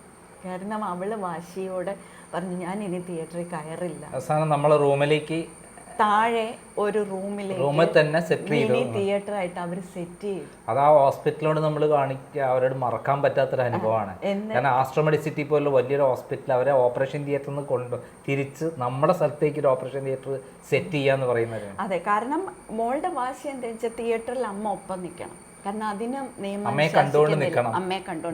അപ്പം അത് പറ്റില്ല. കാരണം ഒരു ICUവിൽ നമുക്ക് പുറത്തുനിന്നുള്ളൊരു വ്യക്തിക്ക് കയറി നിൽക്കാനോ ഒപ്പം നിൽക്കാനോ ഒന്നും പറ്റത്തില്ലല്ലോ. കാരണം അത് ശരിയല്ല. അപ്പം അവർ അങ്ങനെ ചെയ്തിട്ട് മോളെ അനസ്തേഷ്യ കൊടുത്ത് മയക്കുന്നത് വരെ എന്നെ അടുത്ത് നിർത്തി ആ മിനി തിയേറ്റർ പോലെ ഉണ്ടാക്കിയിട്ട്, എന്നിട്ടാണ് അവർ വൂണ്ട് ഓപ്പൺ ചെയ്ത് വീണ്ടും സർജറി ചെയ്ത് വാക് മെഷീനകത്ത് കയറ്റുന്നത്.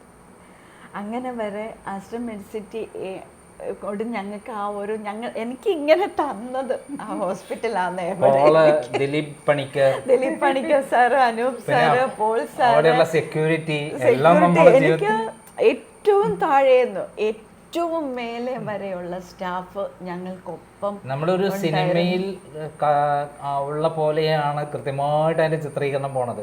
നമ്മളെ എഴുത്തിന് അത്രയും പവറാണ്. കാരണം ഇതൊരു റിയലിസ്റ്റിക് ആണ്, അല്ലാതെ ഒരു കാൽപ്പനികത ഉണ്ടായതല്ല. പക്ഷെ അത് കാൽപ്പനികയാണെന്ന് തോന്നും. കാരണം ഇത്തരം അനുഭവങ്ങൾ ജീവിതത്തിൽ ഉണ്ടാവുമോ എന്ന് ചിന്തിച്ചാൽ നമുക്ക് ഒരിക്കലും ചിന്തിക്കാൻ പറ്റാത്ത അനുഭവങ്ങളാണ് ഇവിടെ നമ്മൾ നേരിട്ട് പറയുന്നത്. സത്യം പറയാം, ഈ പുസ്തകത്തിൽ ഞാനൊരു 75-80% എഴുതിയിട്ടുള്ളൂ. കാരണം മോളുടെ കയ്യിൽ എഴുതി കൊടുത്ത ആ കൈയെഴുത്ത് മീൻസ് ആ നോട്ട് ബുക്കുകളിൽ പൂർണ്ണമായിട്ട് ഞാൻ എഴുതിയിരുന്നു. അതിനുശേഷം യഥാർത്ഥത്തിൽ രക്തം കൊണ്ടാണ് എഴുതിയിരിക്കുന്നത്. അപ്പൊ അതിനുശേഷം ഇതൊരു പുസ്തകമായിട്ട് പ്രസിദ്ധീകരിക്കാം എന്നതിന് ശേഷമാണ് ഞാനിത് റീറൈറ്റ് ചെയ്തപ്പോൾ ഇത് വായിക്കാൻ പുറത്തുള്ള ഒരു വ്യക്തിക്ക് ഇത് വായിക്കാൻ ബുദ്ധിമുട്ടുണ്ടാക്കും, അതാരും വായിച്ചു തീർക്കില്ല എന്ന് എനിക്ക് തോന്നിയത് കൊണ്ട് ഒരുപാട് കാര്യങ്ങൾ ഞാൻ അതിൽ നിന്ന് മാറ്റി. അവിടുന്ന് നമ്മളെ മാസ്റ്റർ മെഡിസിറ്റിയിൽ നിന്ന് നമ്മൾ മടങ്ങി വരുന്നു, നമ്മൾ ജീവിതത്തിലേക്ക് തിരിച്ചു വരുന്നു. പക്ഷെ നമ്മൾ ആ കുട്ടിക്ക് കാലിന് നടക്കാൻ പറ്റാത്ത അവസ്ഥയാണ്, ശക്തി ഇല്ലാത്ത അവസ്ഥയാണ്, ബാക്കിയെല്ലാം നോർമലായി എന്നുള്ള അവസ്ഥയിൽ പഠനത്തിലേക്ക് വരികയാണ്. പിന്നീട് പഠനത്തിൽ ഉണ്ടായിട്ടുള്ള മാറ്റങ്ങളും എന്തൊക്കെയാണ്, നേട്ടങ്ങളും? കാരണം ഒന്നുമില്ലായ്മയിൽ നിന്ന് അഗാധമായ വലിയൊരു പടുകുഴിയിൽ നിന്ന് പിടിച്ചു പൊക്കി കൊണ്ടുവന്ന് ആ കുട്ടിയെ ഡെവലപ്പ് ചെയ്ത് നമ്മൾ അതിനെ പറയുന്നുണ്ട്, SSLCക്ക് 87% മാർക്ക് എന്നാണ് എൻ്റെ ഓർമ്മ. പോവാൻ മടി കൂട്ടാക്കുന്നില്ല സ്കൂളിലേക്ക്, സ്കൂളിൽ പോകുന്നില്ല. കാരണം ഏറെക്കുറെ ഒരു ഒക്ടോബർ നവംബർ കാലഘട്ടമായിരുന്നു. 10ാം ക്ലാസ്സാണ്, CBSE സിലബസാണ്, വളരെ കുട്ടികൾക്ക് തന്നെ വളരെ ഇവിടെ അടുത്തുള്ള സ്കൂളല്ലേ അത്? ഇവിടെ കുറുമുള്ളൂർ സ്കൂളാണ്, ഇവിടെ നിന്ന് ദൂരമുണ്ട്. അപ്പോൾ അവിടെ പോകാൻ മോളെ, കാരണം സർജറിക്ക് ശേഷം മോൾ ഇരിക്കാറായിട്ടില്ല, അപ്പോൾ മോളെ പഠിത്തം നിന്നു പോയല്ലോ, മാസങ്ങളായിട്ട് എല്ലാ ടച്ചും വിട്ടുപോയി. അങ്ങനെ ഗൗരിയെ കാണാനായിട്ട് സ്കൂളിലെ മുൻ പ്രിൻസിപ്പൽ, അതുവരെ മോള് 9th വരെ ആ ടീച്ചർ ഉണ്ടായിരുന്നു അവിടെ, ആ ടീച്ചർ ഗൗരിയെ ഭയങ്കര ഇഷ്ടമായിരുന്നു. അങ്ങനെ ഗൗരിയെ കാണാൻ വീട്ടിൽ വരുമ്പോൾ അവളോട് സംസാരിച്ചു, മോളെ എങ്ങനെയാണ് പഠിക്കേണ്ടതെന്ന് ചോദിച്ചപ്പോൾ, ഇനി എനിക്ക് പഠിക്കണ്ട, എൻ്റെ ജീവിതം ഇവിടെ തീർന്നു, എൻ്റെ എല്ലാ ടച്ചും വിട്ടുപോയി, എനിക്കൊന്നും ഓർമ്മയില്ല എന്നാണ് ടീച്ചറിനോട് പറഞ്ഞത്. അപ്പോൾ ടീച്ചർ പോകാൻ സമയത്ത് പുറത്തേക്ക് എന്നെ വിളിച്ചിട്ട് പറഞ്ഞു, നമുക്ക് അവളെ എങ്ങനെയെങ്കിലും പഠിപ്പിക്കാം. സുശീല ടീച്ചർ, സുശീല ബാലകൃഷ്ണൻ, ഇല്ല ടീച്ചർ എൻ്റെ അടുത്ത് പറഞ്ഞു നമുക്ക്. പിന്നെ ഒരു കുട്ടിയെ ഇൻസ്പയർ ചെയ്ത ഒരു ജസ്റ്റിൻ സാർ, അദ്ദേഹം പലപ്പോഴും ഗൗരിക്ക് ഒരു ഡിപ്രഷനിലേക്ക്, ഈ വേദനകൾ കാരണം അവൾക്കുണ്ടാകുന്ന ഒരു മാനസികമായ ഒരു ഡിപ്രഷൻ വരാറുണ്ട്, ആ ലെവലിലേക്ക് വന്നിരുന്നു. ആ സമയത്ത് പലവട്ടം അതിലേക്ക്, നീ ജീവിക്കണ്ട, നീ ഒന്നും പഠിക്കണ്ട, നീ ജീവിതമില്ല എന്നുള്ള അവസ്ഥയിൽ നിന്ന് ആ ടീച്ചറുടെയും അതേപോലെ ജസ്റ്റിന്റെയും അതിലുപരി അമ്മയുടെയും സ്വാതന്ത്ര്യം, അമ്മയുടെ സ്വാതന്ത്ര്യം ഇല്ലായിരുന്നെങ്കിൽ ഇതൊന്നും ഉണ്ടാവില്ലല്ലോ. അത് ശരിക്കും ആ ഒരു അവസ്ഥയിൽ നിന്ന് ടീച്ചറാണ് പഠനത്തിലേക്ക് അവർ ഇല്ല, ആ ടീച്ചർ ഇല്ലെങ്കിൽ ശരിക്കും എൻ്റെ ഒരു ഇതിൽ ഗൗരിയുടെ പഠനം മുടങ്ങിപ്പോയേനെ. കാരണം ഒരു ടച്ച് വിട്ട് കഴിഞ്ഞല്ലോ ഓൾറെഡി. അപ്പോൾ അവളുടെ ഇത്രയും ശക്തിയേറിയ മെഡിസിൻ അവളുടെ ഓർമ്മശക്തിയെ പോലും അവിടെ നമ്മൾ ആദ്യം ചിന്തിക്കുന്നത് ഇനി കുട്ടി മുന്നോട്ട് പോകുന്നില്ല എന്നുള്ള ഒരു അവസ്ഥയിലായിരുന്നു നമ്മൾക്കൊക്കെ ഉണ്ടാവുന്നത്. ഞാൻ വായിച്ചപ്പോൾ എനിക്ക് അങ്ങനെയാണ്. പക്ഷെ പിന്നീട് ഉണ്ടായ ഒരു മാറ്റങ്ങൾ ഓരോ നിമിഷവും ഇങ്ങനെ വായിച്ചു പോകുമ്പോൾ ആള് പോയില്ലെങ്കിൽ നമുക്ക് വിഷമാവും. അങ്ങനെ ഇരിക്കുമ്പോൾ ശരിക്കും ടീച്ചർ മറ്റൊരു സ്കൂളില് പ്രധാന അധ്യാപികയായിട്ട് ഇരിക്കുമ്പോൾ ടീച്ചർ അവിടുന്ന് സ്വന്തം വീട്ടിൽ വന്നിട്ട് വീട്ടിലെ ജോലി തീർത്ത് രാത്രി 7:30 ഓട്ടോറിക്ഷയിൽ ഇവിടെ വരും. 9-9:30 വരെ മോൾക്ക് ആദ്യമാദ്യം സിമ്പിളായിട്ടുള്ള പാഠഭാഗങ്ങൾ പറഞ്ഞു കൊടുത്ത് അവളിൽ ഒരു ആത്മവിശ്വാസം ഉണ്ടാക്കി. ടീച്ചർ സൈക്കോളജി പഠിച്ച ആളാണ്. ടീച്ചർ അവളിൽ ഒരു ആത്മവിശ്വാസം ഉണ്ടാക്കി മുന്നോട്ട് പോകാൻ. അവിടെ പ്രത്യേകം ഓർക്കേണ്ടത് അമ്മ പരാജയപ്പെട്ടിടത്താണ് ടീച്ചർ വന്ന് ദൈവത്തിന്റെ കയ്യൊപ്പ് എന്ന് പറയുന്ന അവിടെയും ഉണ്ട്. തീർച്ചയായിട്ടും. അപ്പോൾ ടീച്ചർ അങ്ങനെ അവളിൽ പാഠങ്ങൾ പറഞ്ഞു കൊടുത്ത് പകൽ മുഴുവനും കിടന്ന് പഠിച്ച് മോഡൽ എക്സാം എഴുതുന്ന സമയമാകാറായപ്പം എൻ്റെ ഹെൽത്ത്, നമ്മൾ വല്ലാത്തൊരു പരീക്ഷ എഴുതിക്കൊണ്ടിരിക്കുക, മോഡൽ എക്സാം എഴുതിക്കൊണ്ടിരിക്കുകയാണ്. നമ്മളെ ഹൃദയത്തിൻ്റെ ഒരു താളം തെറ്റിക്കൊണ്ട് നിയന്ത്രിക്കാൻ പറ്റാത്ത അവസ്ഥയിൽ ഡോക്ടർ പറഞ്ഞിട്ട് പോലും ഉച്ചവരെ കൂടെ നിന്ന് പഠിപ്പിച്ച് ക്ലാസ്സിൽ പരീക്ഷ എഴുതിച്ച് തിരിച്ചു വന്നപ്പോൾ തളർന്ന് എഴുന്നേക്കാൻ പറ്റാത്തൊരവസ്ഥയിൽ എൻ്റെ നഖങ്ങളും ബോഡിയൊക്കെ ഒരു ലൈറ്റ് ബ്ലൂ, കാരണം ഫുൾ ഓക്സിജൻ നഷ്ടപ്പെട്ടു. അതായത് അപ്പോഴത്തേക്ക് എനിക്ക് തോന്നുന്നു 15 വർഷത്തോളമായി നമ്മൾ ഈ കാര്യം സ്ട്രെയിൻ അനുഭവിച്ച്. ഞാൻ പറഞ്ഞില്ലേ നമുക്ക് കരയണം എന്നുണ്ട്, പക്ഷെ കുഞ്ഞ് അറിഞ്ഞാൽ കരഞ്ഞാൽ ആ കുട്ടിക്ക് കുഞ്ഞിന് വിഷമായി തീരും. നമ്മുടെ ഉള്ളിൽ പിടച്ചിലോടുകൂടി കരച്ചിലിനെ നിയന്ത്രിച്ച് വെച്ചിട്ടുള്ള ഇത്രയും സമ്മർദ്ദങ്ങളെ താങ്ങി ഹൃദയത്തിന് അതെല്ലാം ഹൃദയത്തിന് കൊടുത്തിട്ടാണ് ആ ഹൃദയം അവസാനം പണിമുടക്കി എന്നോട് പിണങ്ങി. ശരിയാ, പലവട്ടം ഡോക്ടറോട് ഞാൻ പറയുന്നുണ്ട്, എൻ്റെ മോക്ക് നാളെ എക്സാമാണ്. ഡോക്ടർ പറഞ്ഞു എൻ്റെ ചേച്ചി ആദ്യം ഞാൻ ജീവൻ രക്ഷിക്കട്ടെ, ഒന്നും മിണ്ടാതെ കിടക്കും, ICUവിലാണ്. അവിടെയും എന്തായാലും കുഞ്ഞിന് അമ്മയില്ലാതെ പോകാൻ പറ്റില്ലാത്തൊരവസ്ഥയിലുണ്ടാവും സ്കൂളിൽ കൊണ്ടുപോകുന്ന അമ്മയും മകളും തമ്മിലുള്ള വല്ലാത്ത ആത്മബന്ധം. കാരണം നമുക്കത് പറഞ്ഞറിയിക്കാനാവാത്ത ഇഴചേർന്ന് നിൽക്കുന്ന ഒരു ആത്മബന്ധമാണ്. പക്ഷേ മകള് പറയുമ്പോൾ ഞാൻ പോവില്ല എന്ന് പറയുമ്പോൾ അവസാനം കൊണ്ടുപോകുന്ന രംഗം അതിനകത്ത് കൃത്യമായിട്ട് നമ്മൾ മനസ്സ് തട്ടിപ്പോകും. അവിടെയും കടന്ന് ഞങ്ങൾ, പക്ഷേ ഇപ്പോഴും ഞാൻ മെഡിസിനിലാണ്. ഇതിൻ്റെ ഇടയ്ക്ക് ഈ പുസ്തകം എഴുതിയതിന് ശേഷം 2 പ്രാവശ്യം അല്ല കഴിഞ്ഞില്ല, അതിനിടയിലും പ്രധാനപ്പെട്ട ചില കാര്യങ്ങൾ സ്ട്രോക്ക് വന്നു. 2 പ്രാവശ്യം എനിക്ക് സ്ട്രോക്ക് വന്നു. അത് മൈൽഡ് സ്ട്രോക്ക്. അപ്പോൾ ഡോക്ടർ പറഞ്ഞു പലവട്ടം ഇത് കടന്നു വന്നോ നിങ്ങൾ, ഇനി എപ്പോഴാണ് അടുത്ത, നിങ്ങൾ ദൈവം രക്ഷിച്ചതാണ്, നിങ്ങൾ ഭാഗ്യം കൊണ്ടാണ് മൈൽഡ് സ്ട്രോക്കിൽ കൂടെ 2 വട്ടവും കടന്നു വന്നത്. പക്ഷെ അതിൽ കടന്നു പോകുമ്പോൾ അത് ഇതിലേക്ക് വന്നിട്ടില്ല. ഇല്ല, അതൊന്നും എഴുതിയിട്ടില്ല. കാരണം ഇത് എഴുതിയതിന് അല്ല, ഇതില് നമ്മള് മനസ്സിൽ ആ എന്ത് പ്രശ്നം, ഹൃദയം തകർന്നതായപ്പോഴും അതിനേക്കാൾ ഊർജ്ജസ്വലതയുടെ ശക്തി പ്രാപിച്ച ഹൃദയത്തെ കുറിച്ചിട്ടാണ് നമ്മൾ കാണുന്നത്. എനിക്ക് ആ ആത്മവിശ്വാസം 100 ഇരട്ടി വർദ്ധിച്ചിരിക്കുന്നു. സത്യമാണ്, എപ്പോഴും നമ്മളെ മുഖം നോക്കിയത് അത് തന്നെയാണല്ലോ. അപ്പോൾ അതില് അതിനുശേഷം നമ്മൾ +1 കുട്ടി 98.2% മാർക്കുകളോട് വിജയിച്ചു എന്ന് പറയുന്ന നമ്മളാ മനസ്സിൽ പ്രചോദനം നൽകുന്ന ഒരു ഇതാണ്. അത് അന്നപ്പോഴേക്കും ആൾക്ക് പിന്നെ പഠിക്കണം എന്നുള്ള ടെൻഡൻസിയിലേക്കും, അത് മാത്രമല്ല കുട്ടിയുടെ കഴിവുകൾ ഓരോന്ന് നമ്മൾ പുറത്തെടുത്തു. എന്തൊക്കെ കഴിവുകളാണ് നമുക്കുള്ളത്? ഗൗരി പറയില്ല എനിക്ക് എന്തൊക്കെ കഴിവുണ്ട്, ആൾക്കൊരു ചെറിയ ഇതുണ്ട്. ഇപ്പം എന്തിനും ആത്മവിശ്വാസമുള്ള ഒരാളായി പോയി, അമ്മേനെക്കാട്ടും വലിയ ആത്മവിശ്വാസമുള്ള ആളായി പോയി എന്ന് കൃത്യമായി പറയുന്നുണ്ട്.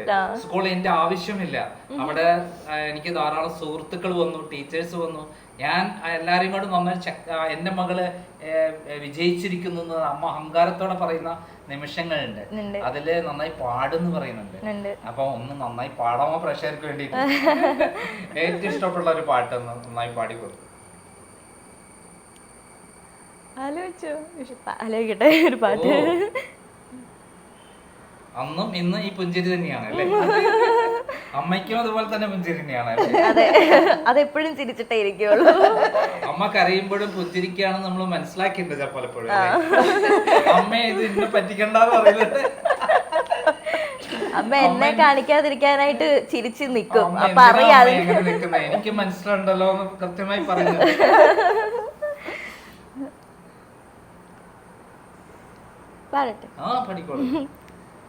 ഏനുണ്ടോടി അമ്പിളിച്ചന്തം, ഏനുണ്ടോടി താമരച്ചന്തം, ഏനുണ്ടോടി മാരിവിൽ ചന്തം, ഏനുണ്ടോടി മാമഴച്ചന്തം, കമ്മലിട്ടോ പൊട്ടു തൊട്ടോ ഏനീതൊന്നും അറിഞ്ഞതേയില്ലേ പുന്നാര പൂങ്കുയിലേ, കാവളം കിളി കാതില് ചൊല്ലാണ് കണ്ണിലിത്തിരി കൺമഷി വേണ്ടെന്ന്, കുമ്പിളിപ്പൂ മണവുമായെത്താണ് കാറ്റ് മൂളണ് കരിവള വേണ്ടെന്ന്, എന്തിനാവോ ഏതിനാവോ നീയേ മറിമായമെല്ലാം അറിഞ്ഞിട്ടും മിണ്ടാതെ നിക്കണല്ലേ. നന്നായി കവിത ചൊല്ലും അല്ലേ? അപ്പൊ പ്രേക്ഷകർക്ക് വേണ്ടി ഒരു കവിതയും ചൊല്ലാം. കവിത കവിത ആരാ കവിത ഇഷ്ടം? എനിക്ക് ഞാൻ അങ്ങനെ കവിത 2 കവിതയെ ഞാൻ പഠിച്ചിട്ടുള്ളത്. ഞാൻ അങ്ങനെ കൂടുതൽ കവിതയിലോട്ട് ഞാൻ അങ്ങനെ പോയിട്ടില്ല. അപ്പൊ അതൊന്നും മുരുകൻ കാട്ടാക്കടയുടെ രേണുക എന്ന് പറഞ്ഞൊരു കവിതയും പിന്നെ ചിതറിത്തെറിക്കുന്ന ചിന്തകളിൽ എപ്പോഴും എന്ന് പറഞ്ഞൊരു കവിതയായിരുന്നു. രണ്ടും പ്രേക്ഷകർക്ക് ഇഷ്ടപ്പെടുന്നതാണ്. രേണുകേ നീരാഗരേണു കിനാവിൻ്റെ നീലക്കടമ്പിൻ പരാഗരേണു, പിരിയുമ്പോഴേതോ നനഞ്ഞ കുമ്പിൽ നിന്നും നിലതെറ്റി വീണ 2 ഇലകൾ നമ്മൾ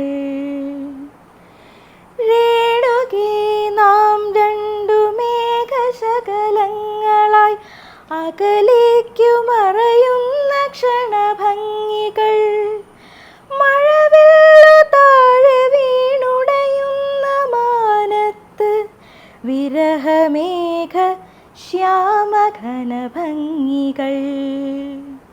പിരിയുന്നു രേണുകേ നാം രണ്ടു പുഴകളായി ഒഴുകിയകലുന്നു നാം പ്രണയശൂന്യം ജലമുറഞ്ഞൊരു ദീർഘശില പോലെ നീ വറ്റി വറുതിയായി ജീർണമായി മൃതമായി ഞാൻ ഓർമ്മിക്കുവാൻ ഞാൻ നിനക്കെന്തു നൽകണം ഓർമ്മിക്കണം എന്ന വാക്കു മാത്രം പിരിയുന്നു രേണുകേ നാം രണ്ടു പുഴകളായി ഒഴുകിയകലുന്നു നാം പ്രണയശൂന്യം.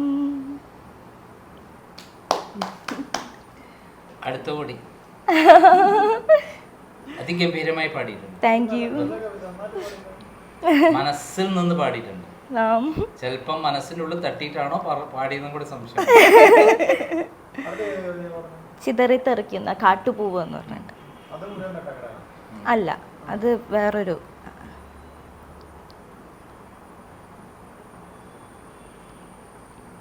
ചലട്ടെ.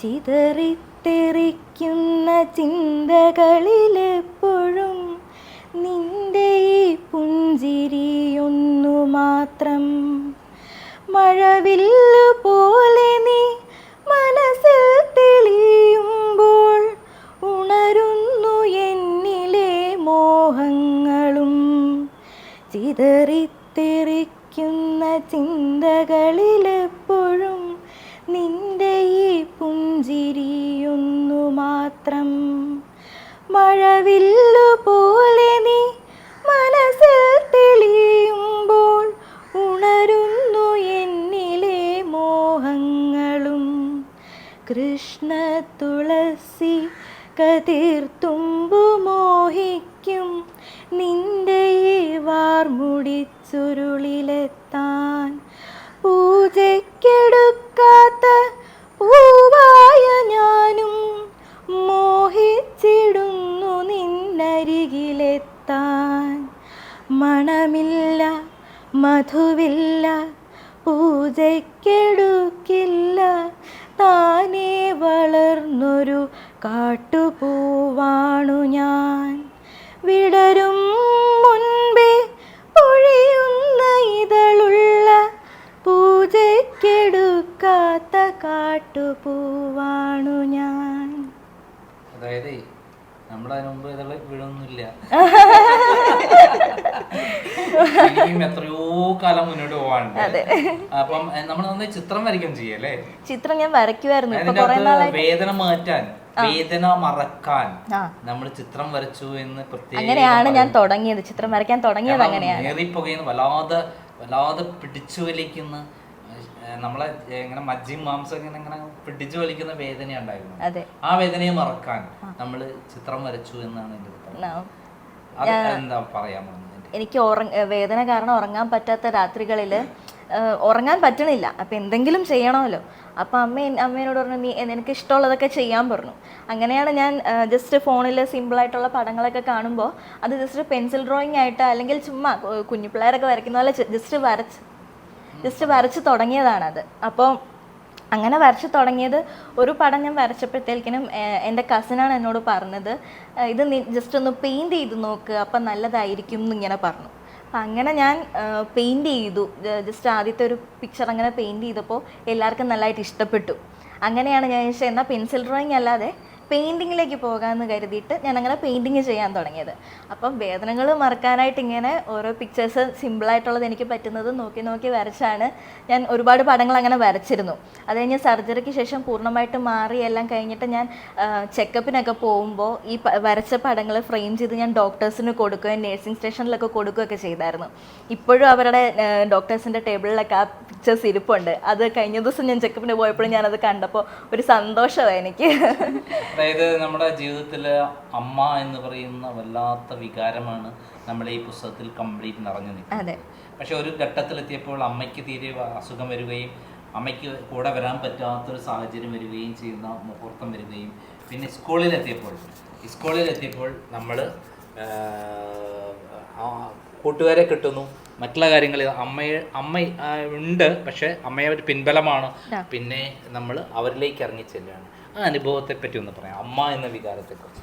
ഇപ്പം ഞാൻ 9 വരെയാണ് ഞാൻ ക്ലാസ്സിൽ പോയിരുന്നത്. അപ്പോൾ ആ സമയത്ത് എല്ലാം തന്നെ അമ്മ എൻ്റെ കൂടെ ഉണ്ടായിരുന്നു.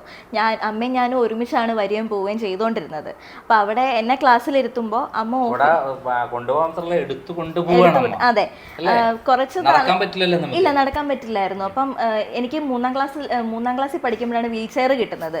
അപ്പോൾ അതുവരെ ഞാൻ മുട്ടിലഴഞ്ഞും അമ്മ എടുത്തുമൊക്കെയാണ് പൊയ്ക്കൊണ്ടിരുന്നത്. അപ്പം സ്കൂളിൽ പോകാനാണെങ്കിലും ഓട്ടോയിലാണ് ഞങ്ങൾ പൊയ്ക്കൊണ്ടിരുന്നത്. അപ്പോൾ അന്ന് എനിക്ക് ഓട്ടോയിലേക്ക് എടുത്ത് കയറാമായിരുന്നു. ഓട്ടോയിൽ ഇങ്ങനെ ജസ്റ്റ് കാല് വെച്ചിട്ട് എനിക്ക് കയറാൻ പറ്റുമായിരുന്നു, പിടിച്ച് കയറുമായിരുന്നു. അപ്പോൾ സ്കൂളിൽ ചെന്ന് കഴിഞ്ഞാൽ അമ്മ വേണമായിരുന്നു എടുത്ത് വീൽ ചെയറിലേക്ക് ഇരുത്താനൊക്കെ. അപ്പോൾ എന്നെ ക്ലാസ്സിൽ ഇരുത്തിയിട്ട് പോയി കഴിഞ്ഞാൽ അമ്മ ഓഫീസിൽ ചെന്നിരിക്കും.